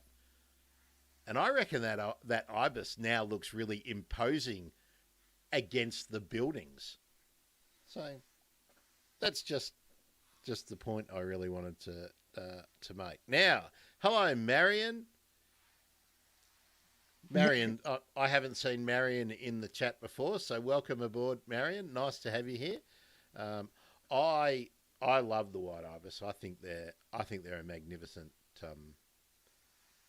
bird. I love that they're so adaptable, and we don't have them here, but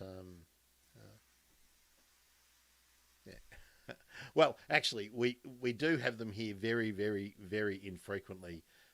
They sometimes will be in the park when the cockchafer grubs are big enough. Is obviously when they're turning up. And sometimes I get a straw-necked ibis as well. Okay, next, the uncropped image. Oh, hello, Marion. Sorry, I didn't realise you couldn't see me. Yeah. There we are.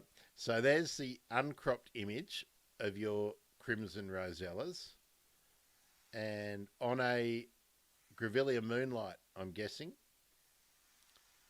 I think so. Just about everybody's got a Grevillea moonlight these days. And here's what I've done with it to fit the format. And it's not a different picture, but it tells a little bit of a different story. And you can actually see the one in the background just a tad better.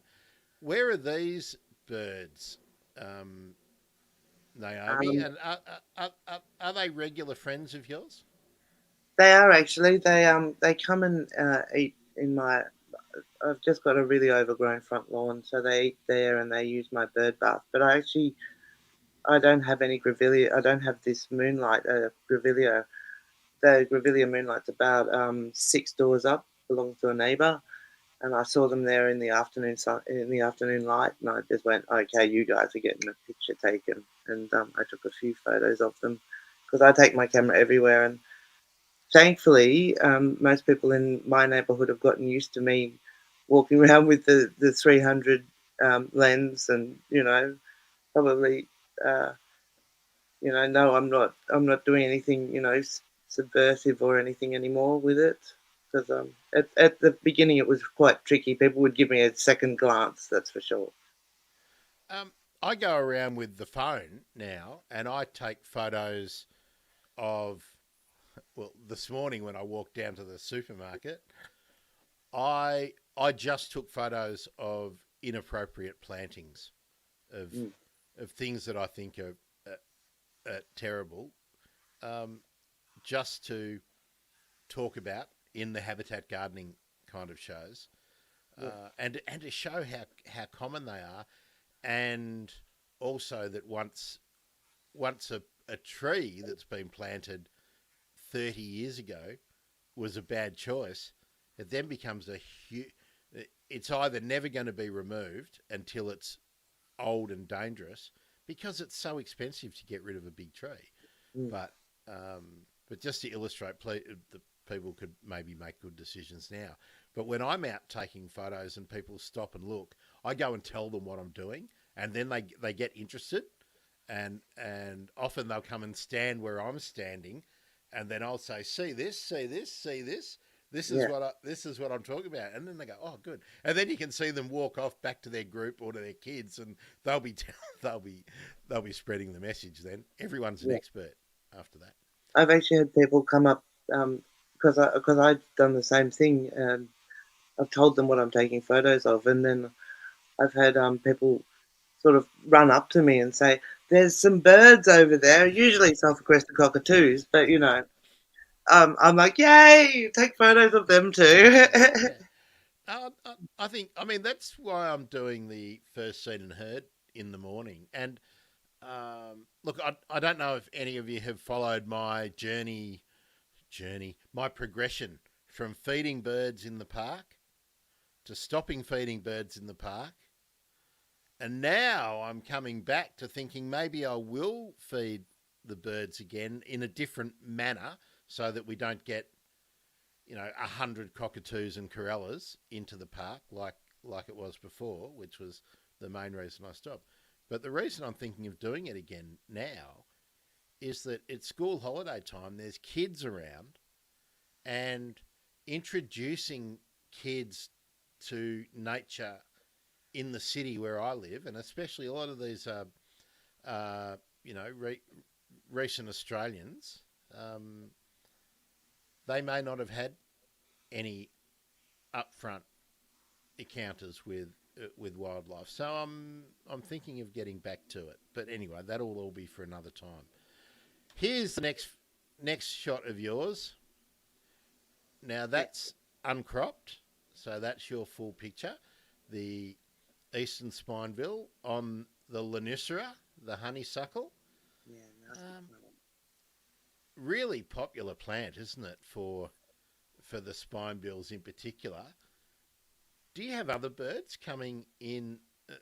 Do any of the other honeyeaters like this flower in your place, Naomi? Well, it's actually it's up near the dog where the dogs go off leash area. It's up at the dog park. Okay. Yeah, up at the dog park, and I have seen I've seen noisy miners in there as well, but not only, but lots of eastern spinebills, and they kind of rule the roost there. But obviously the noisy miners come along and have a bit of a sip every now and then. Yeah, a small flower, so some birds might not be making use of it so much. The eastern spinebill is an underrated bird, isn't it? It's a cracker of a bird. It's got a fantastic call. They've got a beautiful piping call. They're so much fun to watch, especially if you see them hovering. They're really busy and they're just stunning. The colours are amazing. Yeah. But we undersell them because they're quite common. Okay. Oh, I think they're absolutely lovely. Everybody's favourite. This I was over the moon. I saw these gangs at Braidwood, just going towards the ocean from Canberra, and and I just couldn't believe when I saw them. I was so happy, and I thought I'd throw that one in because it was a first timer as well, and I was just over the moon. Oh, a lifer moment. Yes, it was. Well, there's my crop of it. Now, the because it's not wasn't local for you, I was wondering what they are eating there. They're drinking. They're actually drinking from Well, this puddle of that was water. going to be my other question, because when I was pulling it up, I was trying to see whether I wasn't sure whether this was a branch and whether it may have been something like a Kunzia um, branch with some seed heads on it, or with some seed pods on it, or whether they were actually in unison, uh, getting some water, and that was tipping their heads back. So Yeah. there we go. And there was a Uh, third one there. I gave you. I sent you that one, but there were. I took a lot of them because, but I was at a great distance, so that's Sorry about the so focus. are there actually three there? Because There I was a can. third one. There was a third one in like with them, and he just flew off. So I have one of Oh, him okay. flying off as So well, but that's in another photo. But he went up and started watching me and watching them to make sure that no predator was coming. It was very interesting to watch, yeah, actually. yeah, And he and was chattering to them as they were drinking. It was really good. It yeah, was it was very interesting. and that's something. If you spend time with groups of cockatoos, galahs, corellas, if there's more than three, there'll always be one who, if you approach, will go and get to a high point and will keep a lookout so that they can do what they're doing, and they swap. Certainly, with the corellas around here, they take it in turns with who's on lookout duty. So Yeah, right, look at that. that's in my What a backyard. What a beautiful! I mean, the female satin bowerbird is such an underrated bird. Um, do you have many? I, Have you I got? have I have a lot of females and immature males, and I have one male, like the fully blue one, and he seems to have a territory in my area, so I only have the one full blue male. But I have Have you quite a lot of young females and young males, or immature ones who yeah. have you found a bower or a nest at your place? Never found a nest. I don't. If I found a nest, I'd run away because. Yeah, leave it alone. Yeah, But I found Bower. Yeah, I found the Bower, and it was absolutely beautiful. I took a photo, and then I left it alone as well because I didn't want to disturb him. I wanted him to have great luck with his ladies. very But good. yeah, he'd stolen. I'd found. I knew he'd stolen them because I saw they were missing. But he'd stolen like about 4 or 5 of my blue pegs, and there they were in the Bower. I reckon it's really cool that they can make use of something that we think is really insignificant, and for them it's a treasure. Yeah, Um, yeah. so there's my crop to make it fit the format. And what that brings out for me is look at the exquisite scalloping on the or the fringing on the chest feathers and on the ear coverts. It's just they're such a great bird, and actually the on the back as well. They're just such a fantastic bird in in my view. All right, we talked about this one, sulfur cresteds. So Yes. that's the uncropped image. They're Yeah. in a I think it's a Grevillea robusta, a silky That's oak. exactly it. I was just, Yep, yep, yep. And they've stolen an orange from me, yep. Stolen. from my orange tree. Oh, very Oh. good, very good, very good. Both in their alert pose with their crests raised. So there's my crop to fill the space. Um, I mean, we disregard the beauty of these birds because we're so familiar with them, but they they're just I think such a they're great stunning. bird. If I see them, I take a photo. I can't resist. I mean, I see any bird, I take a photo unless it's like a common myna or a rock dove. I don't tend to take photos of them, but everything else I'll take a photo of. You know. While I was walking back today, I coming up my street, so about a third of the way up my street, and there's a common miner just on a nature strip. He's having a stretch, but he's having a full stretch with one wing and a part stretch with the other on one leg. Oh, Looked amazing. I wish I had been able to take that shot. And then when he finished, he did his little jump that they do and strutted off. So yeah, if he wasn't an invasive pest, I'd really like the common miner. yeah. One of the places that I spent a lot of time in the Philippines, really remote on Mindanao, they had I think it's a Javan miner, just a local bird there, and they are so cool to watch. And and they have the common miner there. Natural migrant hasn't been introduced; it's naturally expanded its territory. But there, they were getting beaten up by the local Javan miners. They were getting hunted off. So, but really interesting watching miners, even if you don't like them. They're really interesting socially. Everybody's favourite again. Um, is that at home? That's not. I have a male, a breeding male in my side yard actually. But that was actually just down the road, and I just saw him. He's actually on a I think they're called a cobbler's peg weed, and so it's such a shame. But he was just beautiful. I had to take a photo of him. So very local again. Yeah. It's interesting when we talk about weeds. If a bird's making use of it and and it's not colonizing new habitat, I'm pretty forgiving of the plant. If you want to rip it out, you got and the birds are using it, you have to Yeah, replace it with something that they will use. yeah. And my philosophy is that you plant something that they can use. When it's at the point that they can use it, then you take out Yeah. the weed. But then my problem with the cobbler's peg is they do spread, like they spread mightily. Yeah, But yeah, I've been trying to replace them with well, just encourage the other grasses that are around there to come up, and then just pull them, you know, when they're, particularly when the seeds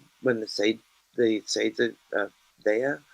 Leave the flowers and then rip them off when the seeds are there, because yeah, I'm not sure. I'm actually not sure what to replace them with, because I know there are a good food source. I've certainly seen other things eating them as well. So I mean, uh, I get a bit torn with weeds myself. yeah. It's I think we've discussed this before in chat that gardens are always a progression. Anyway, it's gardens evolve, and if you can be comfortable with that, I think you can build important habitat and not get too stressed out about what's growing in your place. Yeah. I might note, if you're interested in habitat gardening, on Monday, Naomi, I don't know if you're up with this. I'm speaking with the very first Threatened Species Commissioner for Australia, Gregory Andrews, who is now doing habitat gardening. So he's making habitat for birds in his suburban garden in Canberra, in Deakin, but also a couple of hours out of Canberra, he's bought a property, has put a covenant on it, is now managing it and rehabilitating it and managing it using First Nations principles, and that's called Wombat Ridge. So I'm speaking with Gregory about that, but guess what he's also agreed to talk about? Um, Policy paralysis and what the Threatened Species Commissioner does and how the relationship with the minister and its place in the public service. So we're going to cover all bases. And he's got a fantastic story to tell me about 2 tree climbers who hung up all of the nest boxes that you may have seen recently on Twitter. Gregory put it up and everyone's been retweeting it and liking it. The big nest boxes for glossy black cockatoos and gangs. But the guys who hung them had a really great story about hanging nest boxes, and I'm not gonna say anything more, but we'll be talking about that on Monday. So midday Monday. I try if I can, gang, to get the show at midday. I got some just invited before Naomi came on. I just sent out a bunch more invites. We're going to do one shortly about degrowth. So if you're interested in that idea of how do we en masse shift from the economic model we have now to one that could possibly be sustainable. So I'm talking to someone who's really on board with that without being fanatical. You've probably all had people on blast about we've got to stop doing everything. Mm. Obviously that's not happening. We need to move it to a mainstream. And the other thing we're going to talk about that we haven't set the time up, but you've no doubt all been seeing the information about the far north Queensland wind farm projects, where there's about 100 projects being proposed for wind farms in the wet tropics. But they're in sites that will negatively impact biodiversity. So rainforest reserves Australia are coming on, so that'll be coming up soon. And it's World Albatross Day, February 4, so there's going to be plenty of albatross content between then and now too. But bushland birds, one of my absolute favourites. I do miss.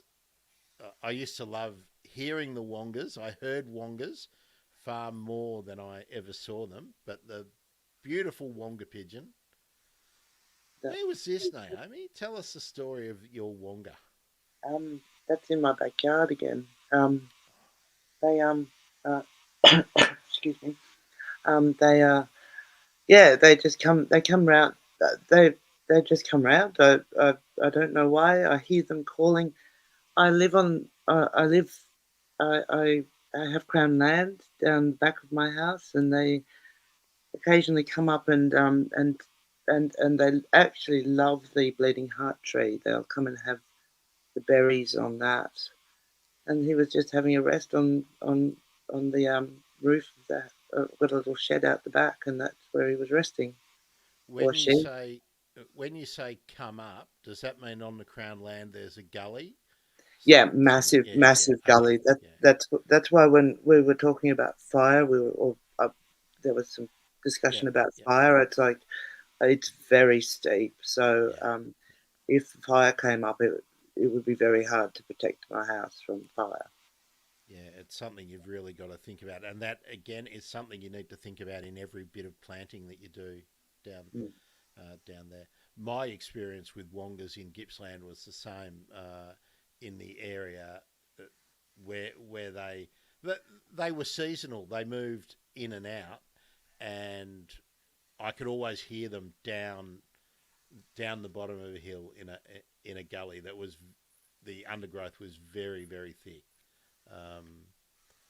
Quite coastal too, so not really forest, but where they could find something that was obviously cool enough, damp enough, and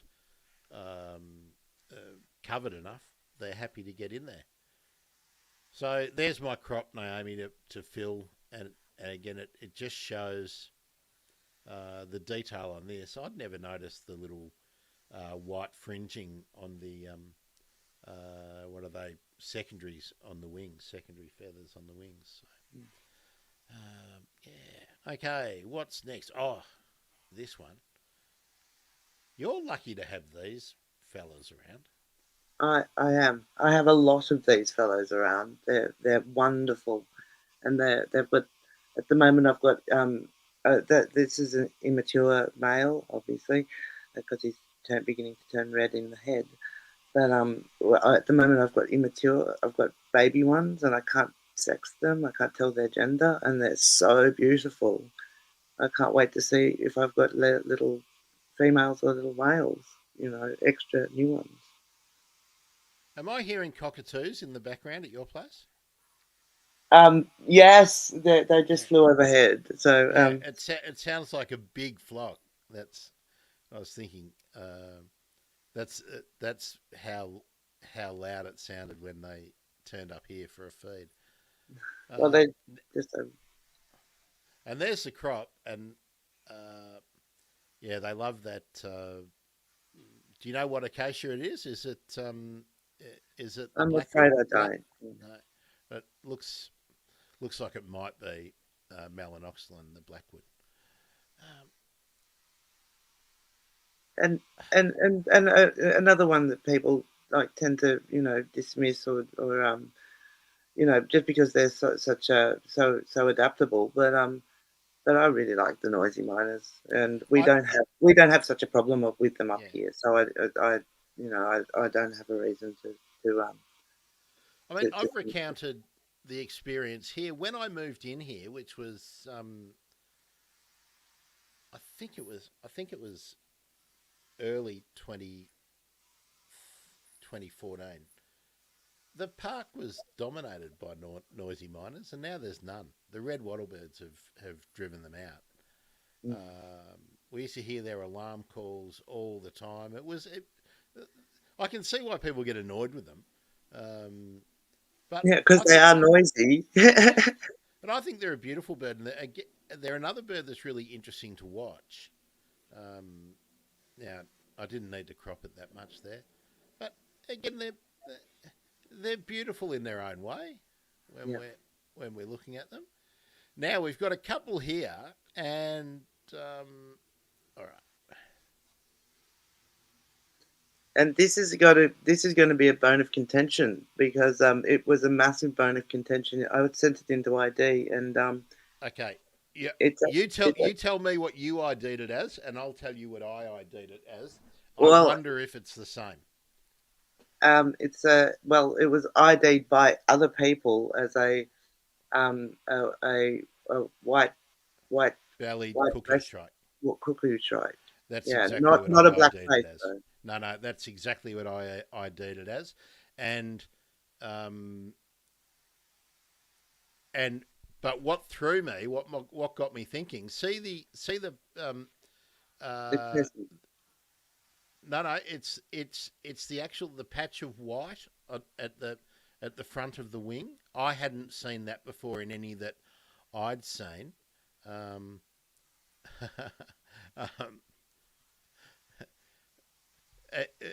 Is that a hint that I haven't said? Yeah, don't forget to like and follow and subscribe and hit the bell for your notifications every time we go live. Okay, I've done that. I try not to do that too much because I figure that if you want to follow, you will.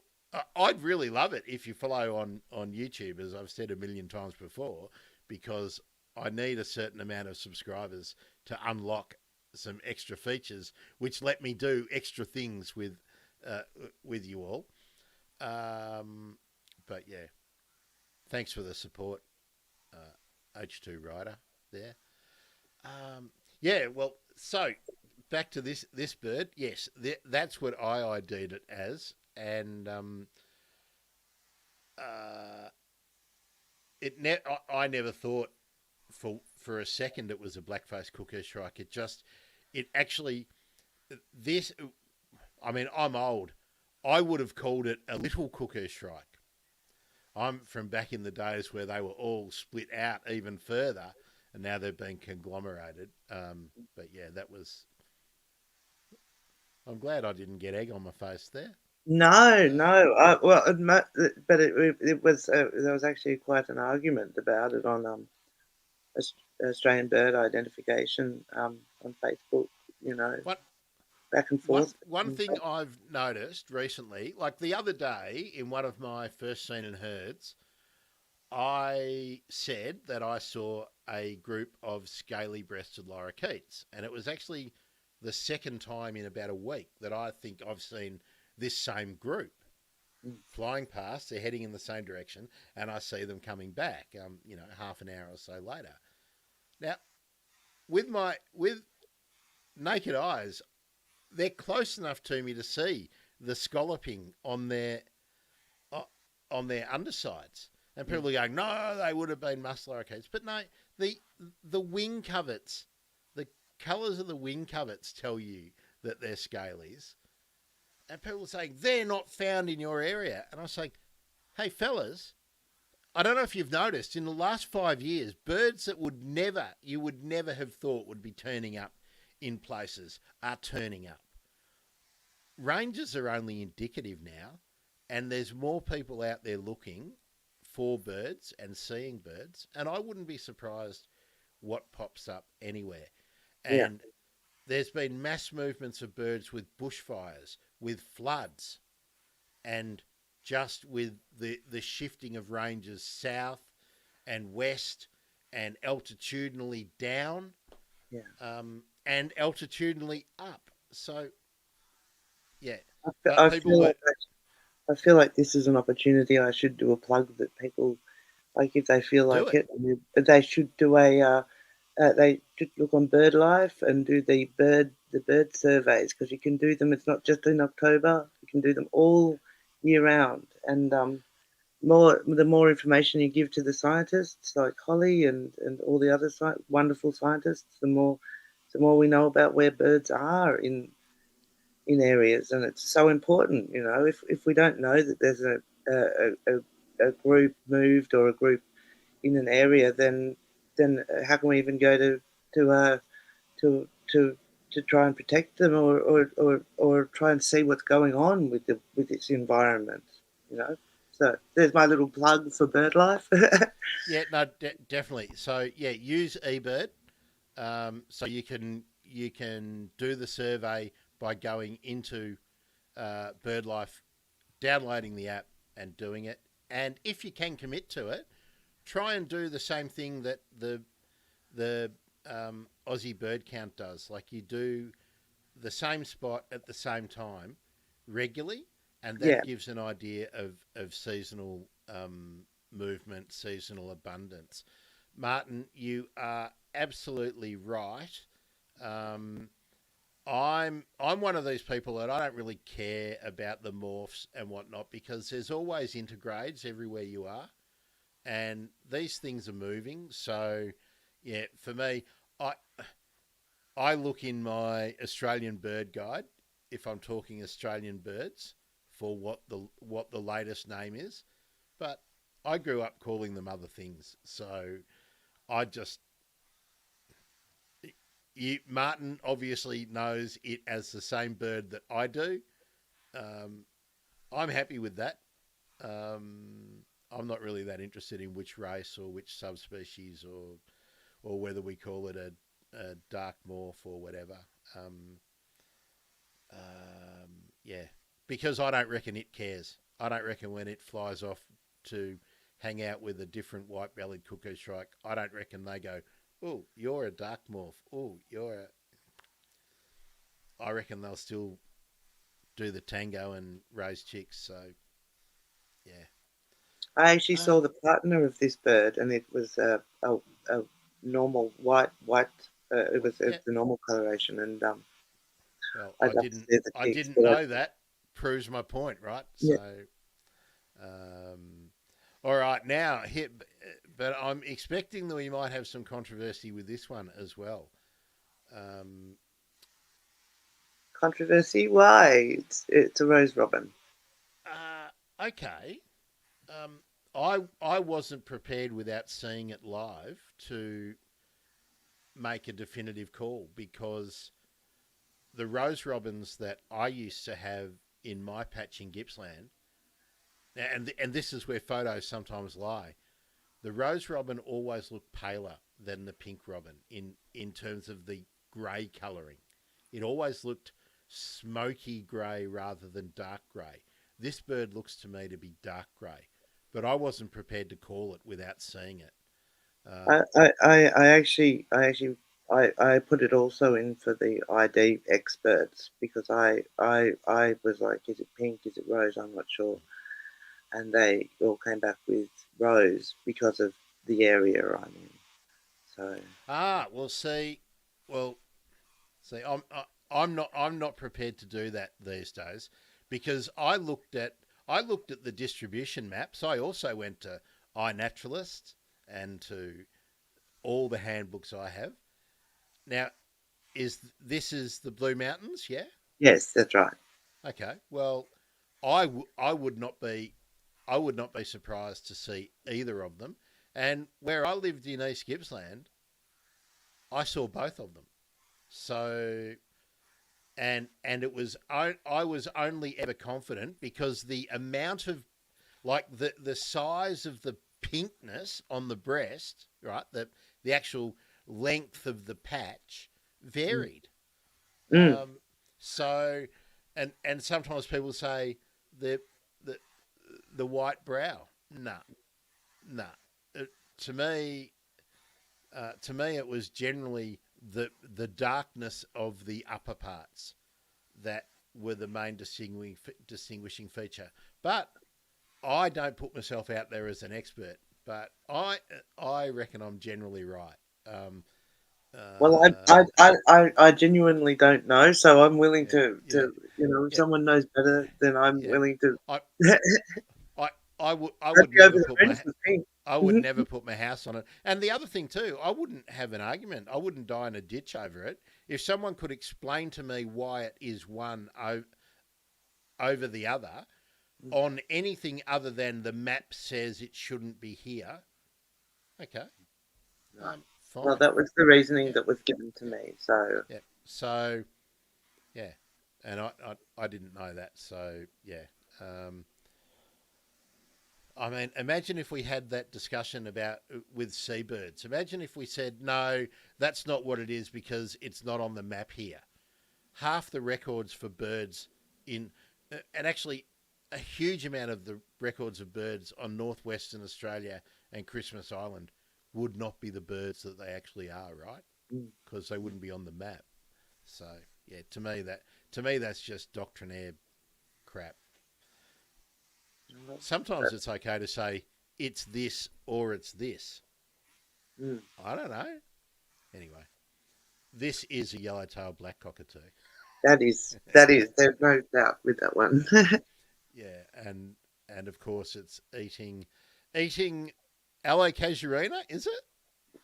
Yeah, it was. Yeah. Very hairy. That was very in fruit. Southern Highlands. So everything's cold, prepared in the Southern Highlands. So it was everything like all the mosses are mossier, all the seed pods are seed poddier. Everything is covered up for the cold because it's cold up there. So this is at your mum's place. Have I got that? Yeah, right? that's right. Yeah, okay. Yeah. And that's where the clivias are, right? Oh no, the claviers are at my place. Oh, the clivias at your place. So yeah. The Angophoras at your place in the Blue Mountains. Okay, that's right. Sorry. That's okay. right. I'm always getting confused. Now look what I did here. So that's that shot there, and that one's got it.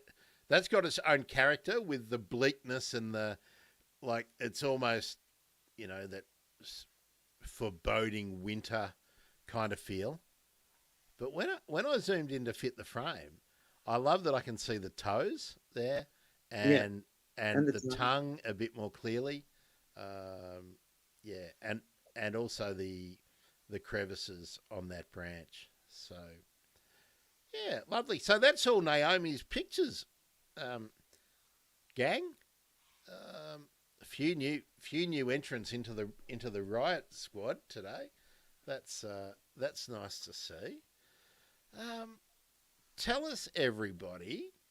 I'm playing around with the Photography Friday concept, and I want to do more of this. I would like to have more people who consider themselves at entry level coming into the show in a group discussion with somebody like Nico, Sandy. Sandy's going to be hard to get just because of work commitments, and then a bunch of other people that are on my radar. And if you've got people that you would like me to chase up and follow up, I will certainly be doing it.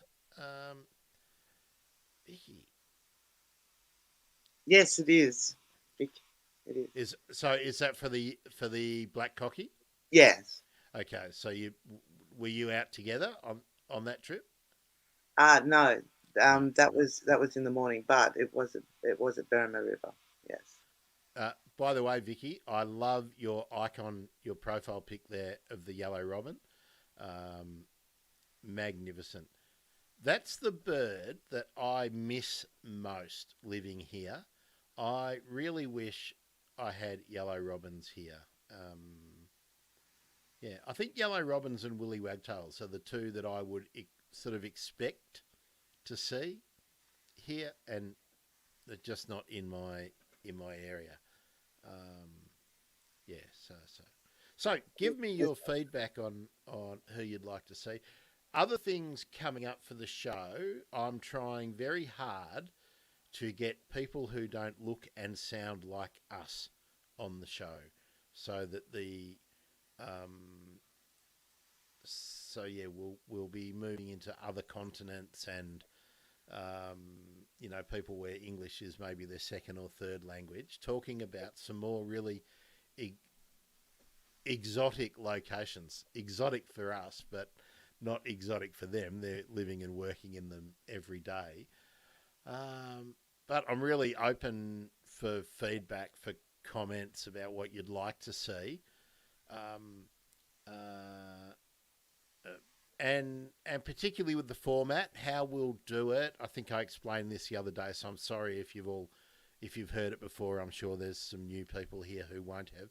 So when we go live with the stream, there's always going to be 5 or 10 minutes at the start, which is while we get things set up. Like today, some things maybe aren't working or whatever, and maybe we'll just toss around some ideas and you can get to know the guest.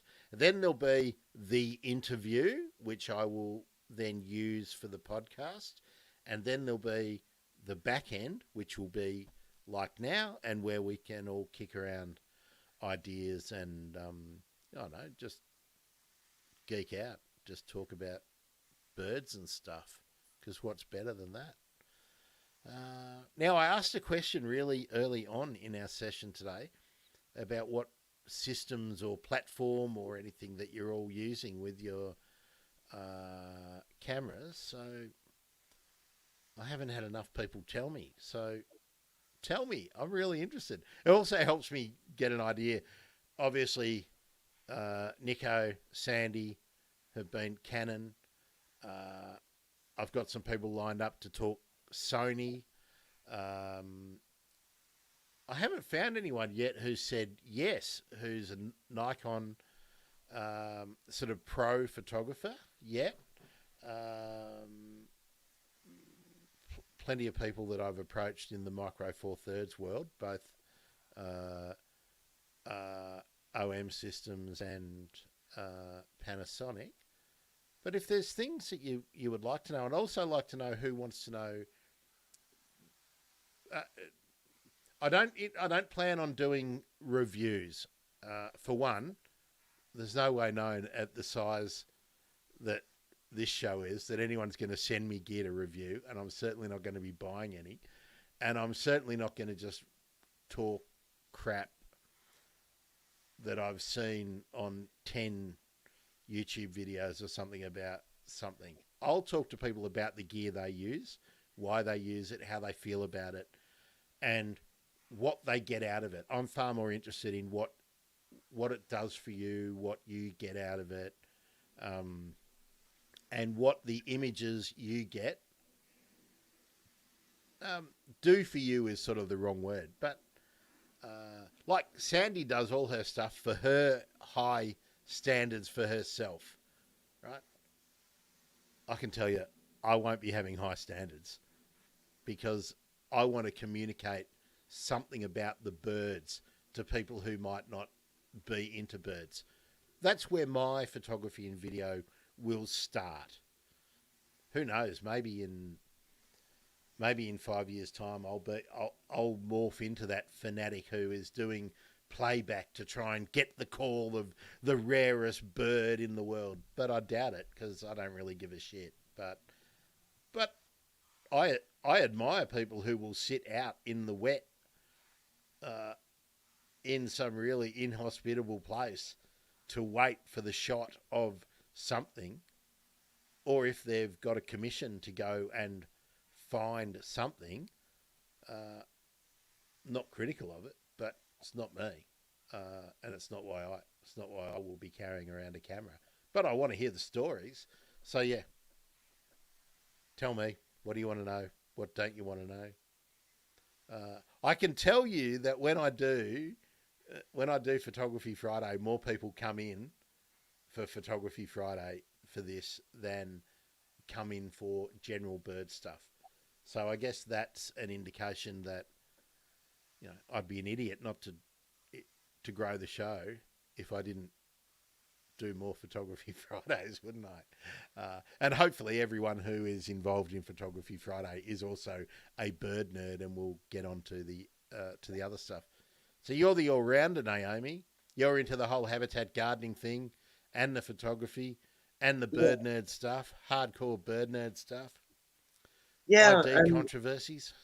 I love putting the ID controversies out there. It's I grew up with it as well. Like, so, like, my dad was pretty avidly into environmentalism. Even though we had beef cattle, he insisted we keep remnant rainforest. You know, a good couple of acres actually. And he was talking about, you know, pathways, you know, to areas and things that people weren't talking about in the 70s. He was rabbiting on about. So I've sort of grown with it and continued on, you know, sort of as an eco warrior, bird nerd, animal nerd, you know, that kind of thing all my life. Yeah, it's pretty hard to be a bird nerd but not also be an animal nerd and you know, for me, a plant nerd, and watch all the interactions between them all. Let me ask, where was the beef cattle property? Was that further north in New South Wales or in Queensland? No, it was actually in Robertson. It was in the Southern Highlands. Okay, Yeah. so gee, are those patches of They've actually rainforest? protected. Are They've they still there? protected some of it. Some of it's been cut down. Some of it's still there. So it's amazing. Yeah, It was no, bought that's- by. It was bought by. The property was bought by someone quite famous, and they retained most of the land and they didn't cut down. And they actually planted more stuff. So it was really cool. I mean, not the Yeah. right stuff, but it doesn't matter. It was more stuff, you know, for Yeah, the birds yeah. and the animals. Yeah, I mean that you're talking about the 70s, and your dad was talking about having pathways or linkages, corridors, whatever you want to call them. Yeah. It's 50 years on. I mean, so your dad's obviously a bit older than me, but I've been having conversations like this for 30 to 40 years. It's just so frustrating that everyone knew how important it was. They always have. They just don't want to do it. This stuff isn't, you know, we're not reinventing the wheel. Anyway, that's that. Naomi, is there anything else you would like to get in before we finish off today? And Riot Squad and new members of the Riot Squad. Anything else you'd like to contribute before we wrap up? I'll just say I don't have a Photography Friday lined up for next week yet. The following week is the Australia Day weekend. So I'll be surprised if I find a local Photography Friday person, but I have invited a few people from the Northern Hemisphere to be involved then. So you can always find what's coming up, thebirdemergency.com/live, or if you've followed and liked or subscribed or whatever, you'll get the notifications as I create the event. So there. Over to you, Naomi. I was just going to say that you know, join the good. Join. I welcome you to come and join birds in backyards on, and I mean, I think the stuff we're trying to be in education as well as just lovely pictures, which include an accessible description, but as well as the lovely pictures, we try and do some education about invasive species, about planting for your garden to be attractive to birds, Yeah, and so I if I'd love to see some more people come, why not? Well, Naomi, I'll certainly hopefully get you back on, and where we can, we'll talk about more of what Birds in Backyards is doing. I spoke to Holly before the holidays, and I told her one thing I wanted to do was to replay or to use in clips in the live stream some of those older Birds in Backyards BIB TV clips on YouTube that could perhaps be resurfaced and discussed, because things disappear into a black hole sometimes in YouTube, and there's some really good stuff from years ago that we can use now to maybe extend the message or change the message a little bit as we understand a little bit more.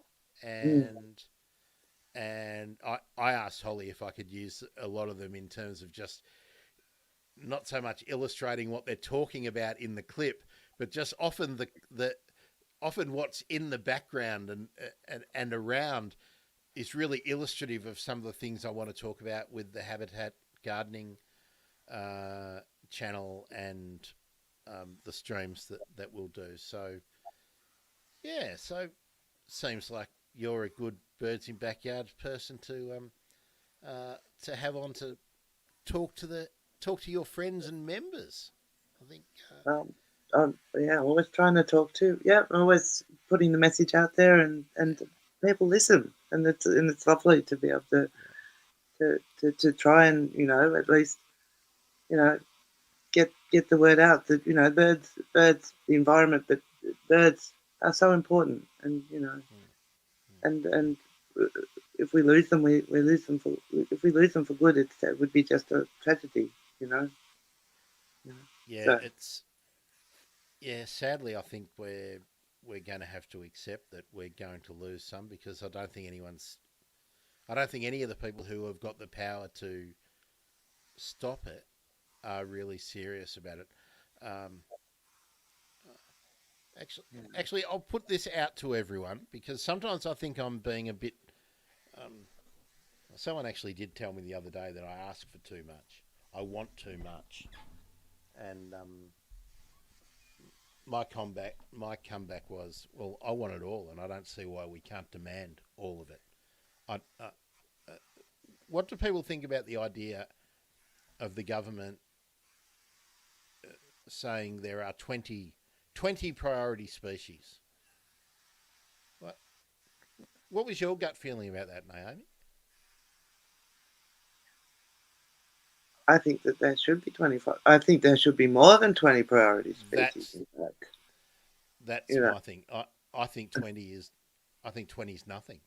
Yeah. I mean, what did they do? Did they say 5 birds, 5 mammals, a couple of reptiles, a couple of fish, a couple of plants, 1 from Queensland, 2 from New South Wales, 2 from... I mean... 20, and then forget the corals and things like, that might be You know, That's right. yeah, Well, arthropods, yeah, fungi. You yeah, know? I mean, 20 is just pitiful. I mean, yeah, that's my feeling. But I'd like to know what other people think, because I reckon we're trapped now in this cycle of continually greenwashing shit, so that people think we're doing stuff when, in effect, I mean, um, are there 20 mammals that are endangered? Are there 20 fish? I mean, there's probably 200 fish species that are endangered, and probably nobody, not endangered, critically endangered, on the verge of extinction. Uh, how many? How many amphibians? I mean, we've probably got 20 amphibians. Actually, that's probably a really good number. There are probably 20 amphibians that are on teetering on the brink. yeah, Yeah, yeah, yeah. Martin, that's a really good comment. I reckon you will really enjoy Monday's live stream, because I spoke with Gregory earlier in the week to let him know what the show's kind of about. That was supposed to be like a 10-15 minute call. It was a 2 hour call, and he's prepared to say some things that I think need to be said, and I don't think ever get said, and might help people understand why environment policy, conservation policy just never seems to get anywhere. And when it does get somewhere, it's, you know, it's woefully inadequate. My opinion, and I won't be verbaling him or putting words in his mouth or anything like that. It's just fascinating to hear from somebody who has been at the senior levels of the public service, has a title that the public would think gives them some power or some influence to really yeah, you'll all understand what the Threatened Species Commissioner does, can do, and yeah, some of his experiences, without being too specific about who, what, why, and where, of course. But yeah, fascinating man, Gregory, too, by the way. So I would, I'd urge you to come and join us then. Thanks, Martin, Vicky, H2 Ryder, Marion. Who else have we missed? Oh, they're all the people who were in Sandy's chat. That was good. I think I've got everyone. Oh, Francis. Thanks, Francis, too. Sandy. And there we are. And then it was you and me in the chat before that, Naomi, way back then. So yeah, thanks everyone. I love it when you're all in here. This back and forward is what makes the live stream interesting. I try and make them interesting. Thanks, Marion. I hope you will be. I hope you check out. Make sure you're following the Bird Emergency page on Facebook, and I try to do all of my interviews live so that you've got the opportunity, if you're not doing anything, that you can, meet the person, because sometimes those episodes won't get into the podcast feed for quite a while. I do have quite a lot backed up, and I like to do that in case, I might get the flu, I might get, the C word, and actually the common C word, not the really bad C word nowadays, or gee, they're both really bad. But you know what I mean. I like to have things racked up so that if I can't find anyone live, maybe I get cancelled. I'll still have 6 months of material to put out. And yeah, you can always request people for me to hunt up and talk to. That goes for you too, Naomi. You can put your requests in. Yeah. All right, everyone. That's it. What is it? Gee, 3:00. It's probably not time. I can't really go out and do anything now. I'll just have to send out more emails saying, come on the show. Great to meet you all. Naomi, great to have you in the studio rather than just in the chat, and we'll do that again. Yeah.